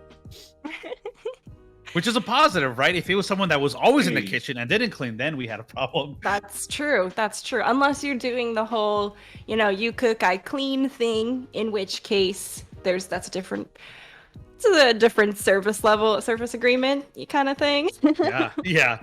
I don't know when the last time you maybe had a gathering or anything like that with COVID being a thing. Oh yeah. But we recently had one not long ago. We all had gotten vaccinated right around the same time. A couple of friends came over, and I was, you know what? You cook, I clean. I'm never doing that again. Yeah. Next time, I'm gonna go cook at somebody else's house, because it's whenever it's more than 5 or 6 people, it's a lot. Mm-hmm. It is. I do potluck style. And I intentionally tell people to bring one dish. I will provide one thing that I have probably cooked in advance, or something that's I'm pretty conscientious about a mess and management. I used to do event planning and coordination, so it pays to think ahead on that front when it's late at night and you're cleaning up. But my personal, so I bring 2 different things typically to a party. If I'm hosting it and I'm making like a big entree, I'll make just like a huge pork shoulder of carnitas. They're like thrice baked. So that's what I've been doing. And then if I bring, tell me more. Well, you first you marinate, then you sear it in the pan, then you Instapot, and then you broil it. So it is thrice baked. Seared to perfection, in my opinion. I also put it in enchiladas for leftovers, but I would say my golden dish that I love to bring appetizer wise is a layered dip of goat cheese, pine nuts, pesto, and sun-dried tomatoes, and you do like those layers in a couple tiers, and then you bring some crackers, and it's upside down so you can see all the different layers, and pesto and goat cheese. You gotta let me know what. So okay, you gotta send me this. This recipe of yours. Yeah. Because I'm gonna be completely honest. Throughout this entire, or pandemic ordeal, I have just been doing a lot of ordering in from HEB. This is not an ad, by the way, but it might probably sound like one. They deliver to your door, so I just order a lot of like microwavable meals, and it's like it's quick, it's easy, but because of that, everything you just said just sounds so good right now. Well, as waffles for Sid, I figured it was about time to really start honing in my signature waffle recipe. So that's been my endeavors over the past couple of weekends, just really trying to get a good balance of, oats to wheat flour and white flour. So it's not your typical waffle, but it also kind of, keeps you sustained and keeps you going. With the name like that, I would imagine that you need your own signature recipe. Right. And it's only recently my cooking kung fu has leveled up enough to really feel like it was worth, I actually had the skills to try it. Well, I will say I make a mean ham and cheese sandwich. Let me tell you. Boom. I keep it simple, but yet classy. I loaded up extra ham. Hey, So I put a fried egg on top of my sandwiches and make it deluxe, quote unquote. which it's a lot of so here in Austin, if folks are not familiar with the city, oh man, um, something simple like kind of how you mentioned, a sandwich with like an egg on top, right? Yep. You go to these places here in Austin, you look for you look at the brunch menu. I can't pronounce half the words that are on there. I'm like, what? And then I get the food. They're like, oh, you should try the creme de la whatever. And they get the dish, and it's like, this is a sandwich. Why can't you just say it's a sandwich with an egg on it or something, But anyways, enough of my rambling. It's a sandwich with more steps, don't you know? Speaking of more steps, holy smokes, the Hawks coming out with some strong first ones here out of the gate. Baby Appa definitely bit off more than he could chew, just sitting at the front of the gate. Apollo on this McCree, now absolutely shredding members of Mighty Ducks. I'm sure they miss him being on their team, Nukatron. It was hubris is all I can say. Baby Appa, we crushed them last round, and look! Double habit spinning around the payload. We've seen it all. But it looks like oh man, what are we getting ourselves into? What we got Dan? Well, we've got 5:35 left on the clock, Nevatron, so we got a lot of what we could be getting ourselves into. I mean, the Hawks continuing to just press their advantage here. Cryptographer getting a bloodthirsty support kill and following up with his own Amp Matrix. Everybody's trying to utilize it a bit here, but the back end damage comes through and Little Red gets taken down. Badger B don't care. Just continue to attack with the Helix rockets there. Mahogany's gonna try to sneak around, but not really finding any targets. Yeah, he's hunting, but the payload's going backwards. Maybe that's where he should be at the moment. But okay, looks like the Mighty Ducks are starting to stabilize. They think they're all finally gotten in the same comms channel.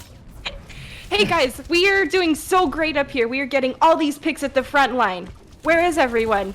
Oh, that's because the entire team is sitting in the back line on the payload. Cool. Oh. Wow, Puggo just 3K there in the kill feed. Mighty Ducks absolutely stabilizing, finding their footing after quite a slippery start.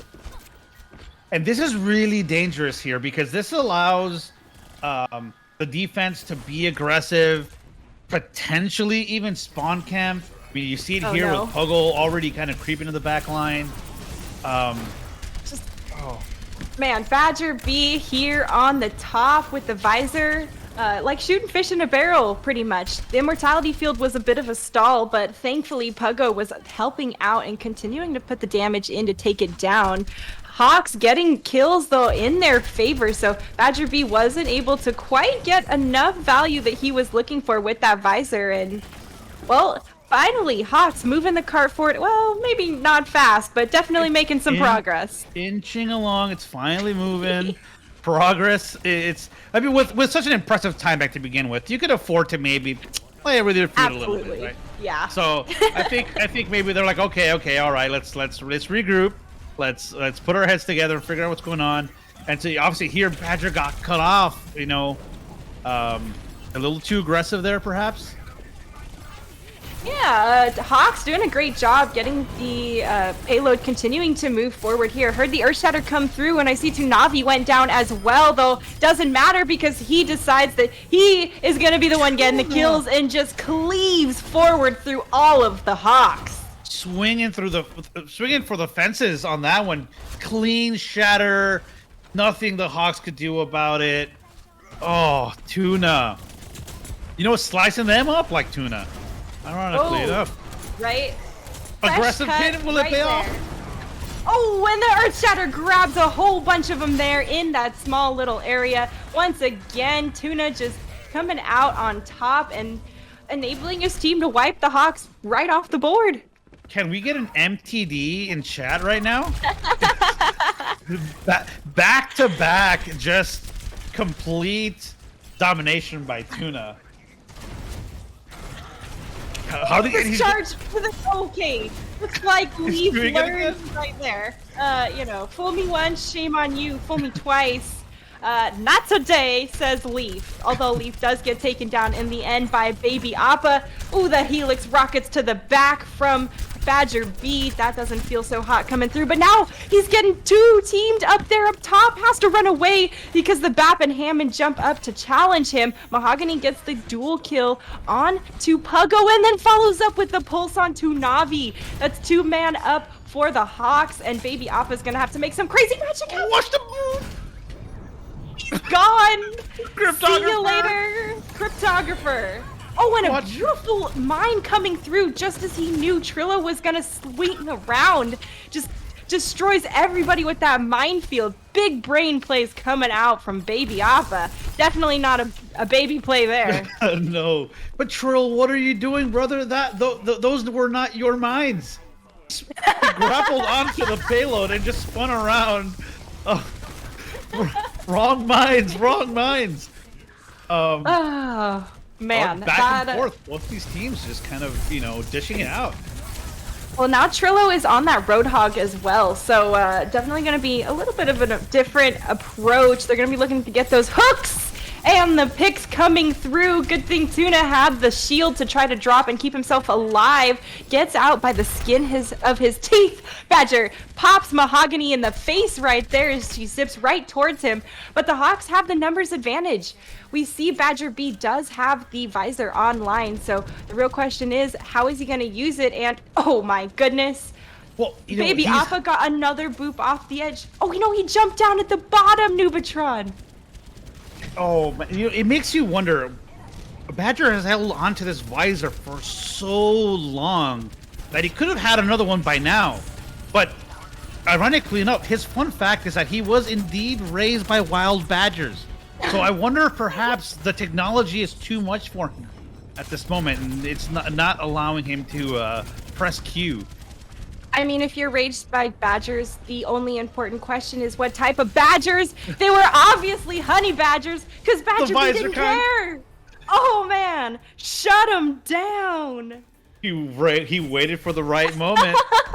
He was waiting for the right moment. There it is. I guess, holding it to hold the map stall at the end. We'll give it to you there. Although he might have been able to charge up another one with how well he was doing, I have to say. I'm with you on that. He's nailing those Helix rockets. Just popped that it was Cryptographer straight in the back with him. Mahogany caught him to the face. Oops. So what do you think the Hawks have to do here? How do they defend? I mean, they weren't able to cap all the way to the third point. I mean, they obviously showed some great signs of being able to kind of hold their own, but how do they live up to the legacy that is Ussaduk, who's no longer with us? Oh man, I think that the Hawks switch onto the Roadhog at the end was definitely more of the right idea. Baby Appa has been just thrashing them, either in the back line or just off the edge, plain and simple there. And they gotta be aware of those environmental aspects, and with Trillo on the Hog, that's definitely an opportunity for a hook pick, right? Any hook should technically always be a pick, and shutting down some of that mobility, I think, could be really big for the Hawks. I'm an encyclopedia of wealth when it comes down to fun facts. When you mentioned Trill being on Hog, did you know that his fun fact is I miss when Gibraltar had points and teams would have to decide to give up either the first point or hard contest. So that was a long time ago, back in the days of 6-man res, and if you touch the dragons you die, even if it's just a little tail. But Baby Appa getting a lot of work done here. Doesn't seem to be too affected by the Roadhog yet, although Apollo getting that work. There it is, though. As soon as I say not too affected, he gets hooked. Doesn't get taken down, but as the tank, he's not necessarily a one-shot kill. There's the other CC coming through, though, from Mahogany to take him down and finish him off. The Hawks continuing to defend this first point here successfully as they pick off Tuna, and that's going to be a reset coming through for Mighty Ducks. Yeah, you know, finally, Hawks finding some breathing room, able to hold off that initial push from the Mighty Ducks. You know, and now, you know, even Apollo finding some purchase, you know, or finding some good real estate here. You know, nothing really to contest him. They have a jump. Badger's playing a jump right into a Pharaoh. That's always very hard to do. So we'll see. I agree. If the Ducks have any adjustment to this, or yep, and there it is. McCree is out, but Apollo seems to be heating up. I mean, heating up, just absolutely on fire after that. Let's not forget that they are absolutely being hard pocketed by Lil Red. Okay, without the pocket, there is no pharmacy. There is just death for Mercy or death for Farah. Tyre finds Cryptographer. That's a big opening pick for Mighty Ducks, but the boop from Apollo onto Baby Appa is even bigger. Oh my goodness. Taking her off after she had used her boosters as well. Big brain plays coming out from Apollo once again. Another barrage comes through, and thanks to Little Red, manages to stay alive even though they're completely vulnerable there. And just no one from the Mighty Ducks seems to be able to contest Apollo here on that Farah. I would suggest that Badger B switches over to a hit scan to help his friend Puggo out. There it is, the Ash and McCree. There it is. Yeah, and you know, it was necessary, but you know, Mighty Ducks will have a lot coming online here. They'll have the Primal Rage, they'll have their Deadeye, which is using now. Shields are gone. They force Immortality to come out a little early, so they have to capitalize. No Reds anymore. This is theirs to lose. Lil Red just barely got caught by that flashbang as she was trying to fly forward, and all in all, Mighty Ducks capping this point, but Nubitron, there's only 45 seconds left on the clock, so this is nothing close to the time bank we had seen previously. Right, so, you know, now they thought they were sitting pretty with how they held the Mighty Ducks into, or not the Mighty Ducks, excuse me, the Hawks, to the middle of the bridge, but yeah, they got some serious work to do here. Right, and with Leaf getting the kill onto Baby Appa there, Apollo continuing to put the damage in, it's gonna be tough for Mighty Ducks. We do see Kree gets that kill on the Mercy, but you know, doesn't last long. Poor thing, Apollo here is just way too bloodthirsty. Nubitron continuously getting kills or breaking shields or, you know, just chunking you down. Yeah, and I'm looking at the ult economy here. I mean, Mighty Ducks definitely have a lot going for them right now, but it's just there's too much pressure. Kree's gonna have her Valkyrie if she wants it. She hasn't used res. They have spawn advantage. But as I say that, just maybe it stays alive. Big okay, Kree did not think she was gonna stay alive there, and then Young Gun came through, clutch healed and bashed him away with that Inspire. And well, it looks like Mighty Ducks have some traction moving forward. There's 1:45 left on the clock, but the Hawks have to get back. Cryptographer goes down early. That's devastating for this last fight coming up for the Hawks. Mighty Ducks gets another pick onto Apollo, which has been one of their big shots on the DPS, and Little Red goes down too. This is an uphill battle for the Hawks defensively, I think they bit off way too much more than they can chew. They got they were so split up. They staggered. They tried to get greedy. And that's all she wrote. Pretty much. You know, they're doing a great job by the spawn doors, giving a little bit of space when it was appropriate. But I think you hit it right, the nail right on the head. Got too greedy and bit off more than they could chew. Yeah, I do that all the time in my Overwatch games. I'm the same way. Everyone always says, you're being too aggressive. But I tell you who's not being too aggressive. Tuna there with that fatty shatty. Ooh. Just slicing and dicing as you will. That was huge. And, it unfortunately just wasn't enough. Not quite. Not quite. I have to say, though, the Apollo Little Red pharmacy combo was so devastating and really, really impactful. It wasn't until that pharmacy seemed to be staggered in a sense, where one didn't have the other, that the Hawks kind of fell behind on their defense and lost a bit of their footing. After that, you saw they were too staggered and trickling. Yeah, and we saw the Mighty Ducks were having problems with not having a hit scan to deal with the Pharah. Once Badger switched over to the Ash, you figured, okay, here's where it all comes together, and sure enough, that's what it was. That's all it was. Yeah. And maybe perhaps on the other end, maybe they were too late and reacted to switch off of it as well. So you live and learn, kids. You see a counter pick. You got to change. Yeah, and we had some bans too. So of course, it's not always as easy as just picking a counter in some of these wonkier game modes too.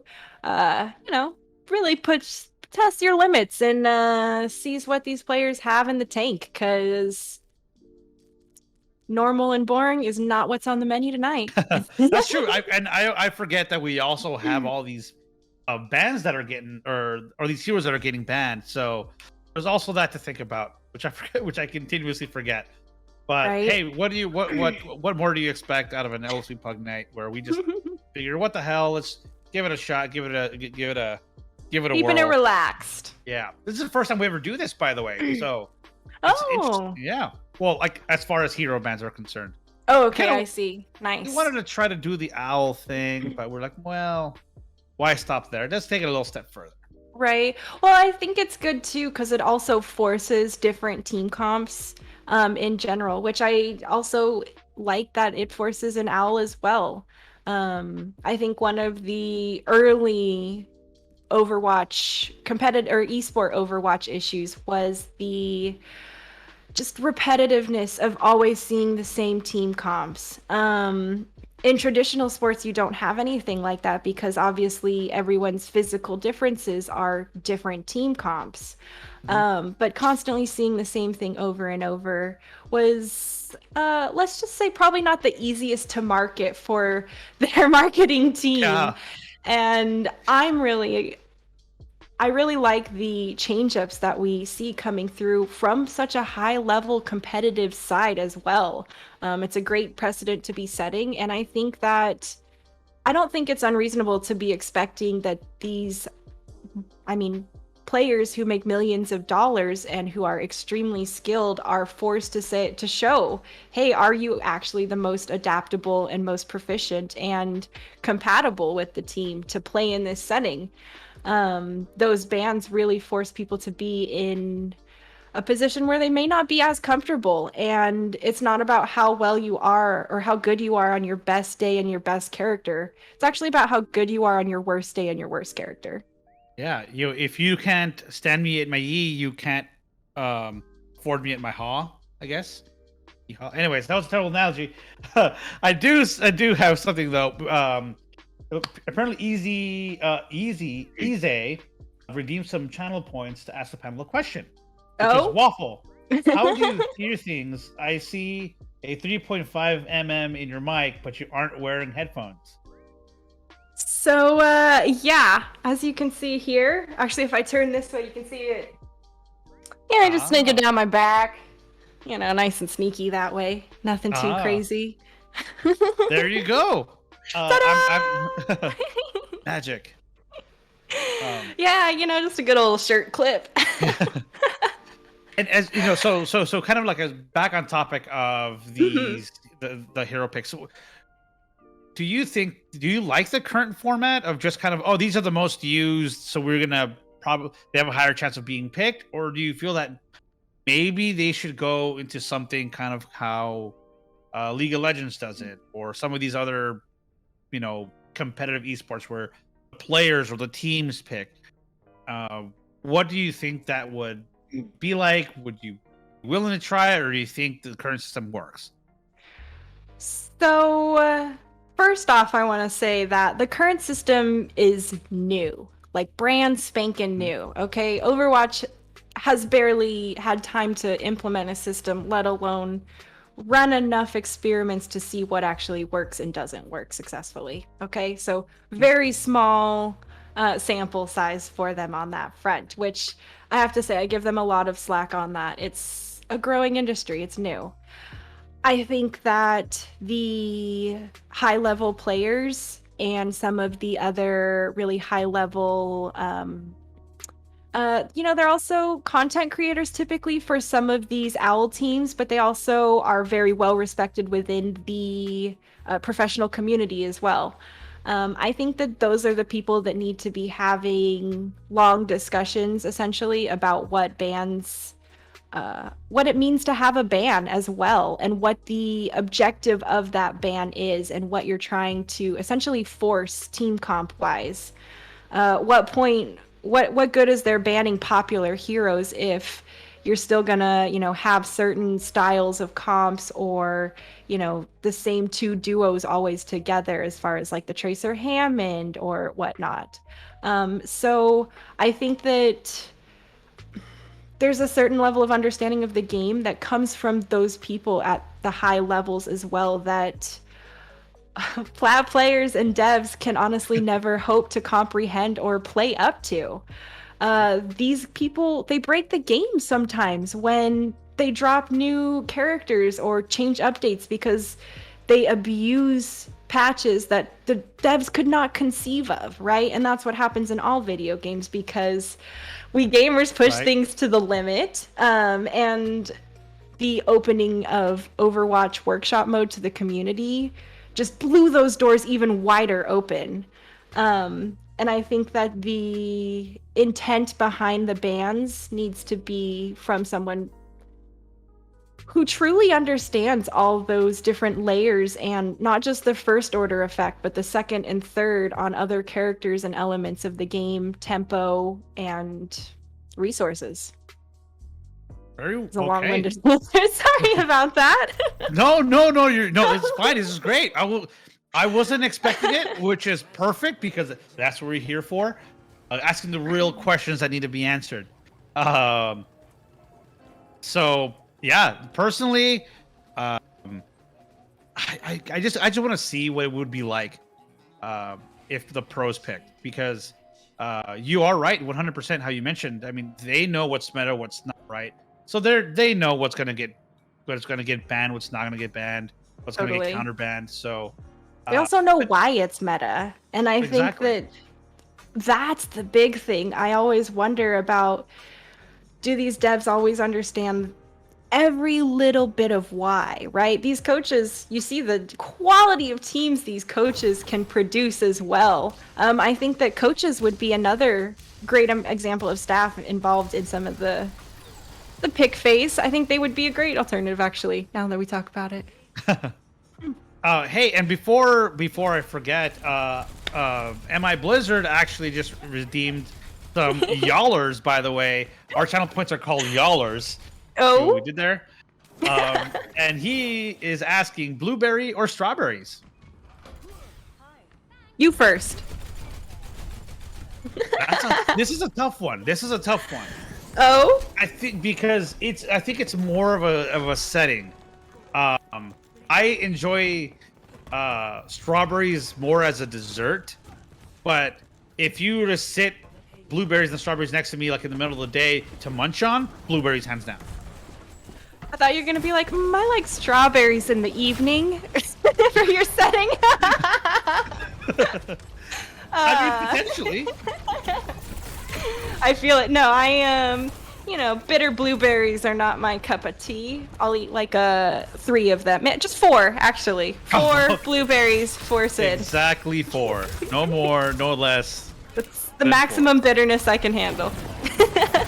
Very good. Yeah, blueberry. Yeah, I agree. Blueberries are great for munching, but Yeah. Except for I think sometimes that breath gets a little gnarly. you heard it here first, folks. Don't eat blueberries on a date. They get gnarly. But strawberries. That's is a the UL, by the way. Oh, but look so at what are we this. looking at here? Yeah. Hawks pushing the payload. Evil God gets the focus beam kill on a Shashel too. And just baby Appa once again booping people around. Almost doesn't finish off Young Gun, but manages to zero in that aim just at the very end. Ize here. And once again, baby Appa getting the picks as the Hawks are just rolling forward. Look at that. I love the bulldoze into that pulse bomb. Just like a little extra confetti. Yeah, it's you love to see a good aggressive ball that knows what they're doing. Well, you love to see them on your team. Definitely not on the other team. Because that is just frustrating. A good ball that can just get in and out and do whatever they want. Oh man. So I mean, tough. I would argue one of his specialties is definitely escaping with just enough health to run away successfully and grab that health pack. Yeah. Better annoyance than Tracer. Oh yeah, absolutely. I'd rather go up against a good Tracer than a good ball. Oh yeah. For sure. That res onto Mahogany is gonna put Mighty Ducks back at full strength, so they're gonna have some good traction. And even though Baby Appa gets the kill onto Young Gun, it is all Mighty Ducks in the kill feed. Even Shassel getting a kill for themselves there onto Baby Appa.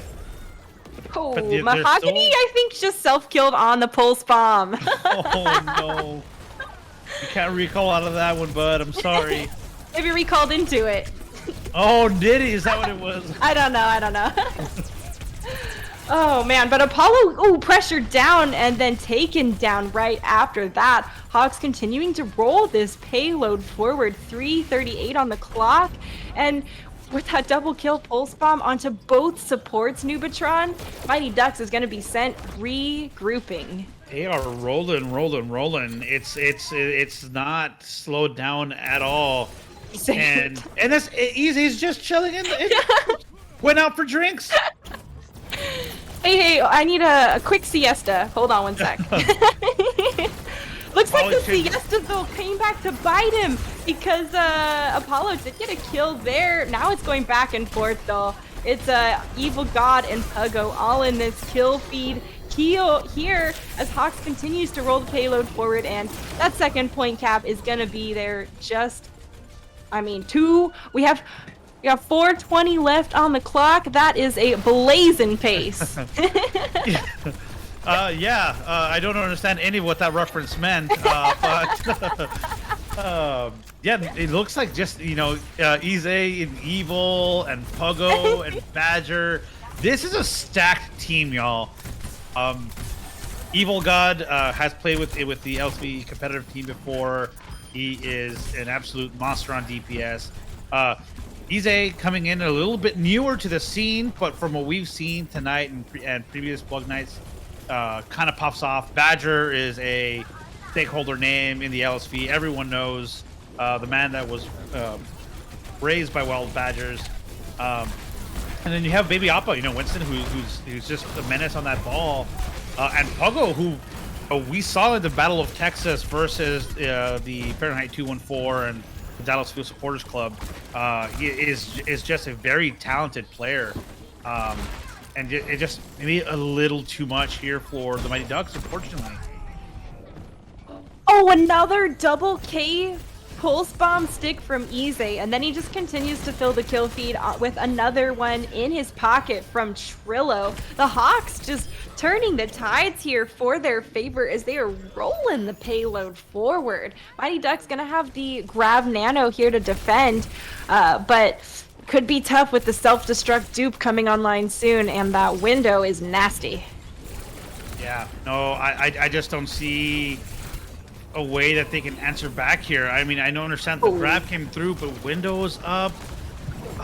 That immortality negated all that damage coming through, and with the kills coming in in the Hawks' favor, I don't know that this is something the Mighty Ducks can fight back from.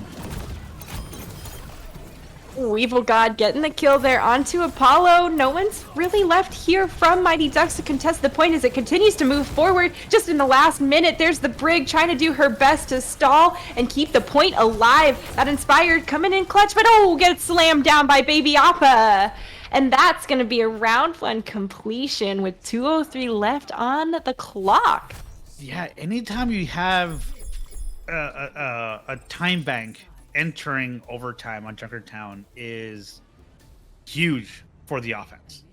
It puts a lot of extra pressure to on the defending team, because now with them coming into office, it's not only do you have to complete the map, which is tough enough as it is on Junkertown, but now you have to complete it with time to give. Which is a hard thing to do because you want to be aggressive, but again, that aggressiveness is a double-edged sword at times. So it's definitely a tall order for the Mighty Ducks here. But hey, we've seen it before. It can happen again. Yeah, and man, playing on the line of being aggressive versus overextending is definitely a fine one to be played on. And I wish it was cut and dry as far as like, you cross this, you're always gonna lose. But the amount of variables in a game like Overwatch and just the amount of other factors that can come in from your teammates to affect that outcome are insurmountable. And so definitely not always the easiest to recognize aggression versus, like I said, overstepping. Yeah. But at some point, you want to try to capitalize. Yep, for sure. You just gotta weigh the risk versus the reward. Here is it being cut off by. She has no help. Oh, there. You wonder, should the Diva have committed? Nope. She answered my own question because she got cut up. Yep, and there's the kill coming through from Ize. Gonna have that dash out of deflect. Sleep comes through. Gotta feel bad about that. He does get taken down in the end, but a little self-sleep coming in from Trillo. Always a nice way to get to bed early. Young Gun gets taken down though as he gets staggered out from Mighty Ducks. So looking tough for them as they also lose Trillo on top of it. Mahogany does get a pick on a Telepunk, so with one of the tanks out of the equation, it could be never mind. Not after that. It is rough, and that's going to be a reset for Mighty Ducks. Badgers they have not been able to collapse on him fast enough. You take that Ana out of the fight and he does flip that, but they're just missing that extra 25 damage to take him out. Dang, so yeah, and that's the kind of thing that, it's a little bit harder in PUGs when you're not used to communicating with maybe your right-hand man all the time. Couple of kills going back and forth, but Mighty Ducks finding their footing and finding themselves in the kill feed here. Looks like they're going to be able to roll this point forward and, cap it. Well, see, there might be a last-minute contest here, maybe. Oh, looks like they won't. They're going to back out, but he manages to find something here. Ooh. Man, the Hawks have so many ultimates coming online too. It's going to be one flashy fight. Apollo already demeched and has to use the self-destruct to just remech and hop back in. So pretty surprising that comes through. A kill early on to Evil God as well. There is the self-destruct from the other side, not finding anything either, but it's going to force people to rotate and move away. Kills exchanged, both Anas taken out of the equation, and Mahogany follows up again with another kill. These DPS are on fire and taking down each other and the tanks, but it is Mighty Ducks coming out on top and finding the value. I think there had to have been some sort of miscommunication. Sorry. Yeah, but there had to have been some miscommunication there, because you had Baby Appa had a Graviton Surge online, and you also had Ize with the blade. Baby Appa just go ahead and commits the grav, finds nothing. Badger uses Nano, but Blade is still sitting in the chamber. And now Baby Appa went from bald, now switching back to the monkey. It just looks like they are in shambles right now. Yeah, it's a little bit scrappy out here at Junker Town. Young Gun, oh my, he was literally 2 just now. Good thing those healers were on his tail, keeping him alive. The dive in comes through from Ize, trying to find some value onto those people on the cart, but Mighty Ducks coming out on top. Ize does deflect the sonic arrow back to Mahogany for the kill, and he's continuing to try to find value. Gets another kill. Finally taken out of the equation by Apollo, but man, did he do some damage. Yeah, huge.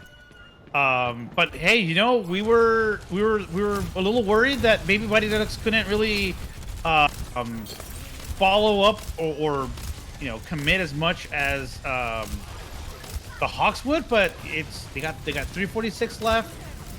Plenty of ultimates coming online for them now. You wonder if that was a mistake with the commit of the Nano. There it is! Redemption for Trillo against Ize. Probably getting him back for that sleep dart earlier.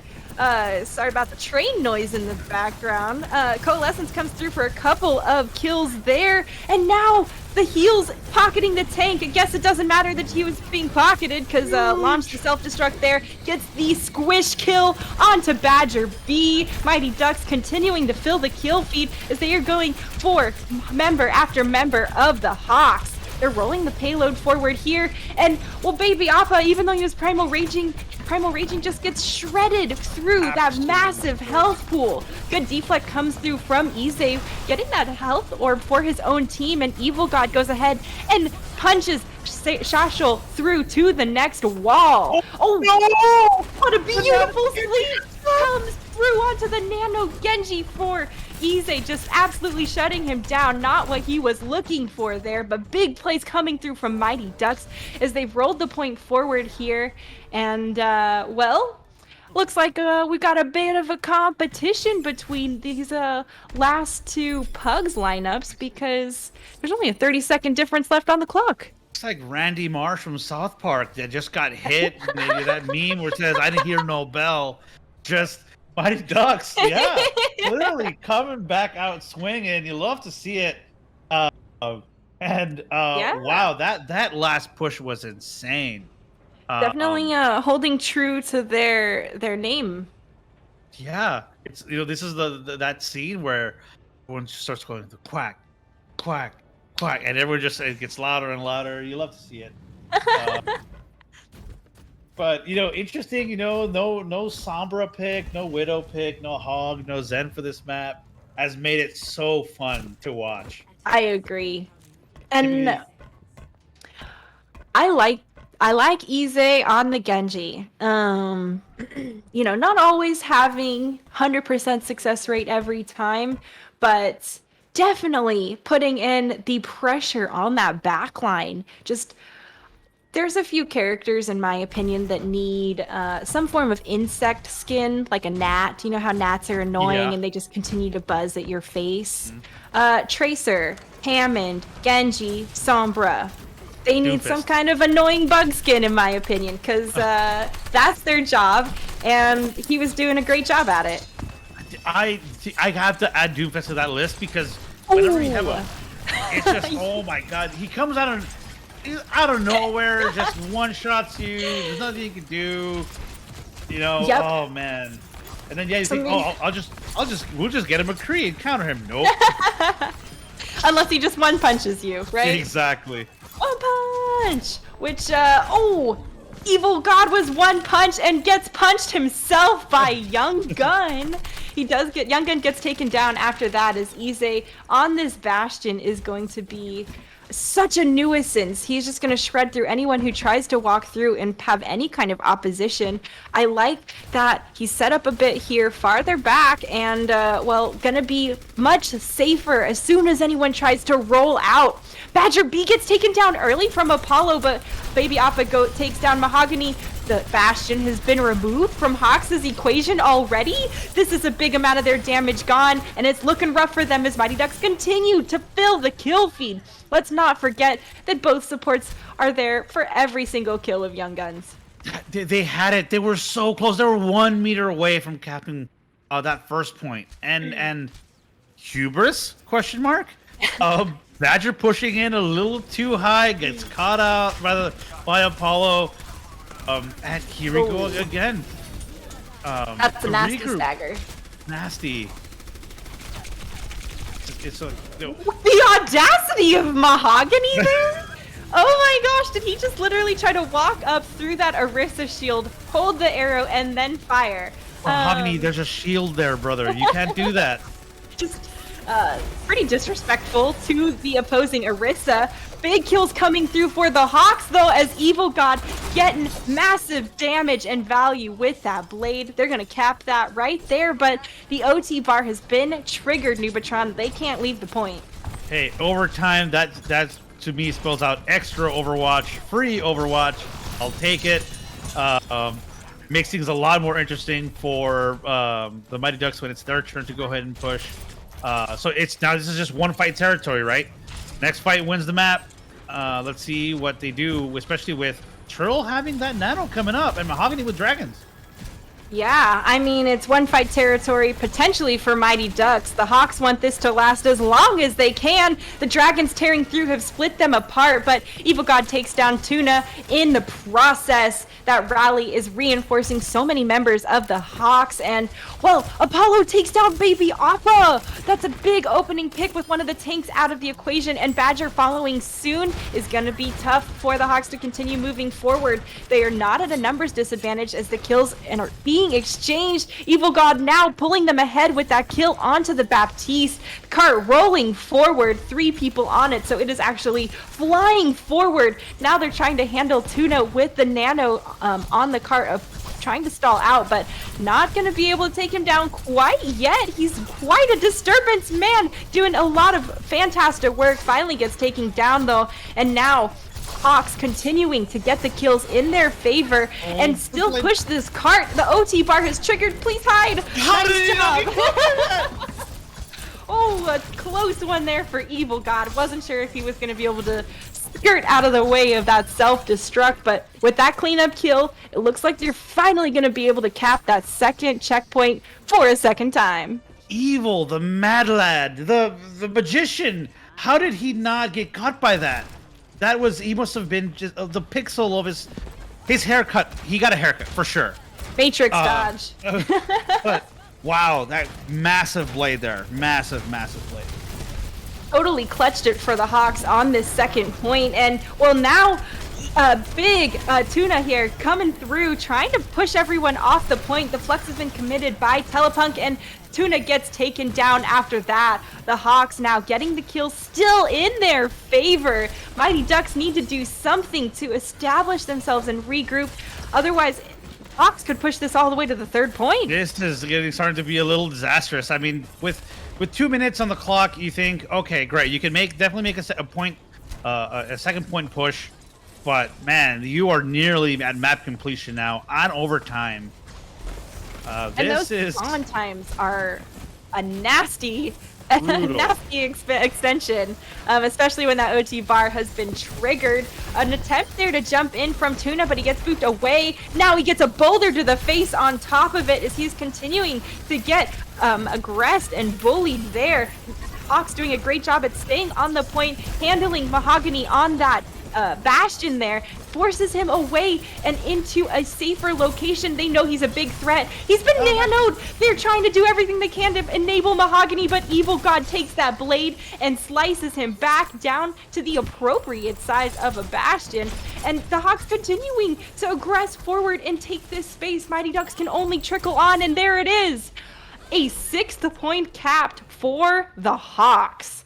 I have not seen a 6-point cap since season 2 Overwatch. It's been that long.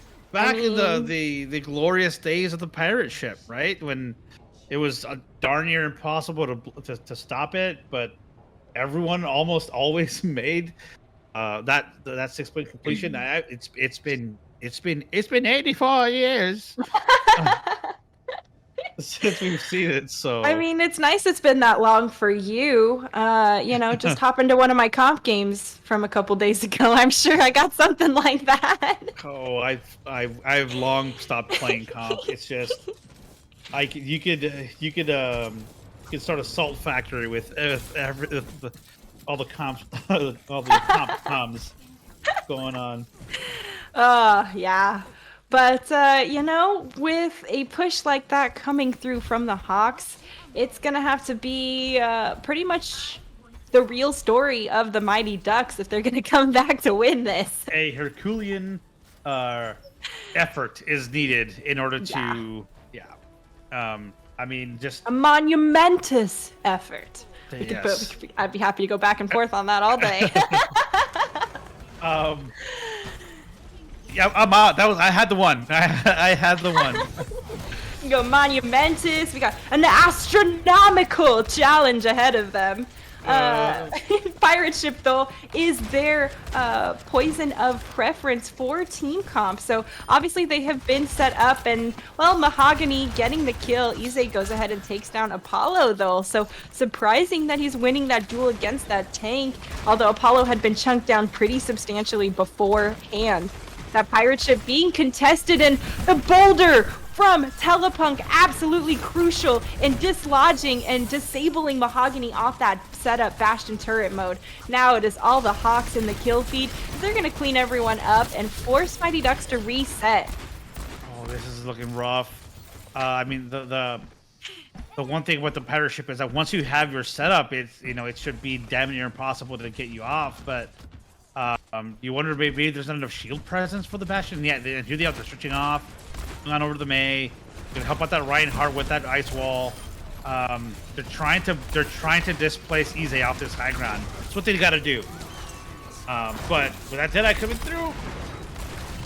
Yeah, well, between Ize, Telepunk, and Badger, the CC is just absolutely off the charts for the team of the Hawks. And as soon as that cart rolled around underneath the bridge and they were within CC range, essentially, collapsed, jumped on, and removed from the equation. Not sneaky at all, Mahogany. TP was seen from a mile away, and he got two-teamed right there from both Baby Appa and Ize. So now the Mighty Ducks is down a man. That minefield's going to be even nastier. Big Sleep comes through midway, and, Puggo does manage to successfully dodge that Diva Bomb. No. Evil God's Blade could be so nasty, but a lot of those kills just get taken away from right out under him because Telepunk comes in big with the flux.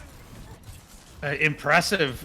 That's such a good combination that you think you'd see a little bit more of that Sigma Blade, especially when they're just floating up there all helpless, like you get a Shimada blade through your neck. Not fun, but it's a shish kebab. Yeah, Shimada shish kebab.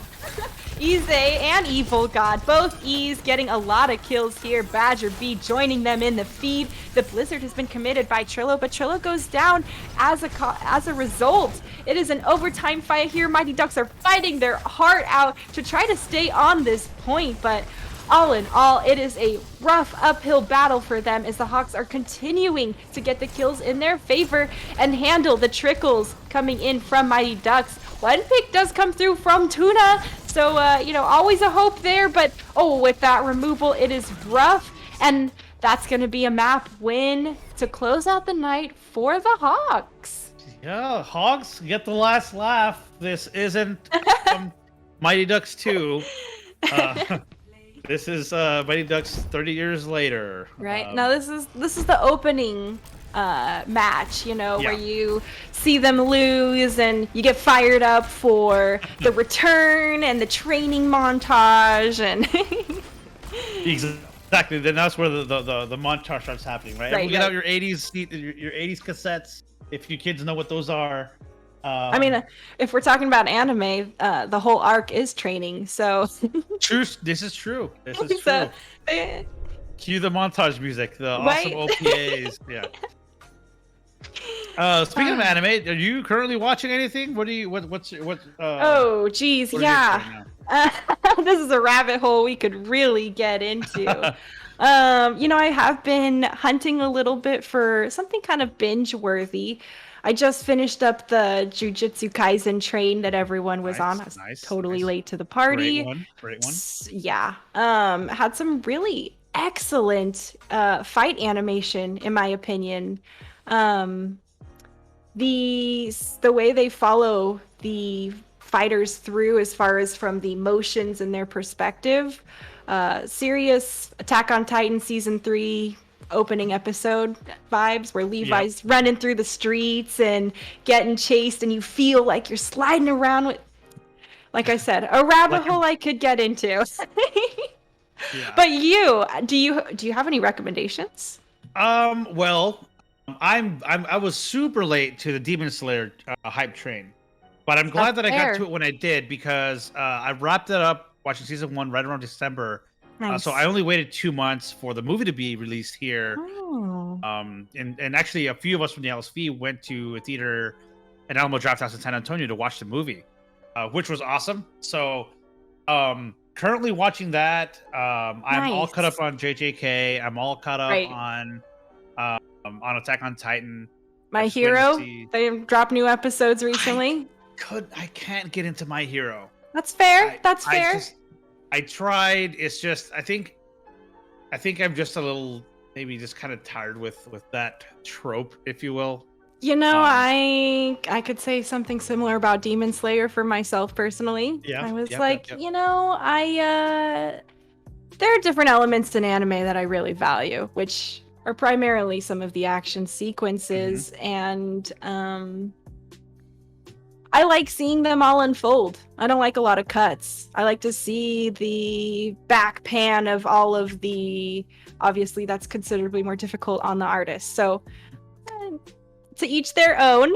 I do see a little comment here from Elf. Have I seen Clisby? And no, I have not, good sir. That is a psych reference, if any of you know that.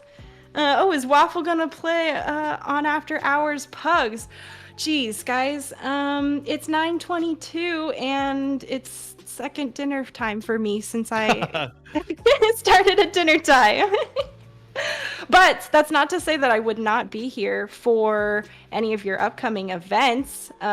This is, like I said, my first time here on the Lone Star Vanguard, so I really can't thank all of you enough for having me and for, being just in the thick of it, getting that experience we want. And like I really, really do hope to, come back. Happy to help with your events, and definitely looking to play in them too. I'm sure everybody wants to get a little burn back after I cast them. Yeah, like she said, what about my gameplay?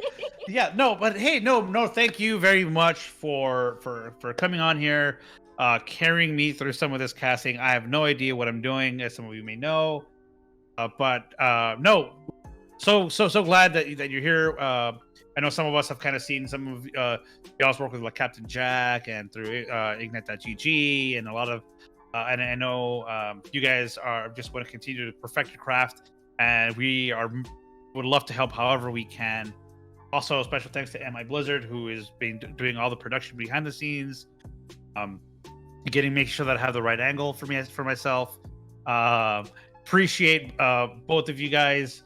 And everybody for coming on out and hanging out with us and seeing our little community get some games in. If you ever want to play with us, it's open to everybody. We would love to have more and more folks on and just be part of the Pugs. Keeps things fresh. You can make a friend or two, and we're here for it. So thanks to both of you once again for being here. It's been an absolute pleasure and a blast tonight. So and Busted Duck, who's no longer with us right now, he's long gone and I've been to bed, but if you see this, Busted Duck, thank you so much for hanging out with us. It was fun playing with you. Yeah, it was, honestly, watching you play Lucio on that map was such a pleasure. Boop City all day. Yeah, big thanks, like you said, to everybody behind the scenes. And, I want to give a little special shout out to your coordinators who, it is, it's a crazy headache you sometimes get doing all that. And they need some love too. So big props to everyone who helped coordinate all these events and put this together. Yeah, no, and before we head out, where can people find you? Like, plug yourself. By all means. Sure. So obviously I'm Waffles for Sid. You can find me on my Twitter, which is Waffles for Sid, exactly as you see it below. Capital W, little s. Once you get there, you can pretty much navigate to anything else that's relevant. So I won't bore you with the rest of the details, but I hope to, see you guys on other casts, and especially hope to see you back here on the Lone Star Vanguard. So thank you so much once again, everybody, for dropping by. Thanks to our producer, MI Blizzard, Tuna and Cree, who casted earlier. Also Cree, who put together all the games, did all the submitting of the forms and trying to balance it out. So thanks, everybody. That's it for us, and y'all have a wonderful rest of your Memorial Day weekend. Bye, everybody. Have a good one.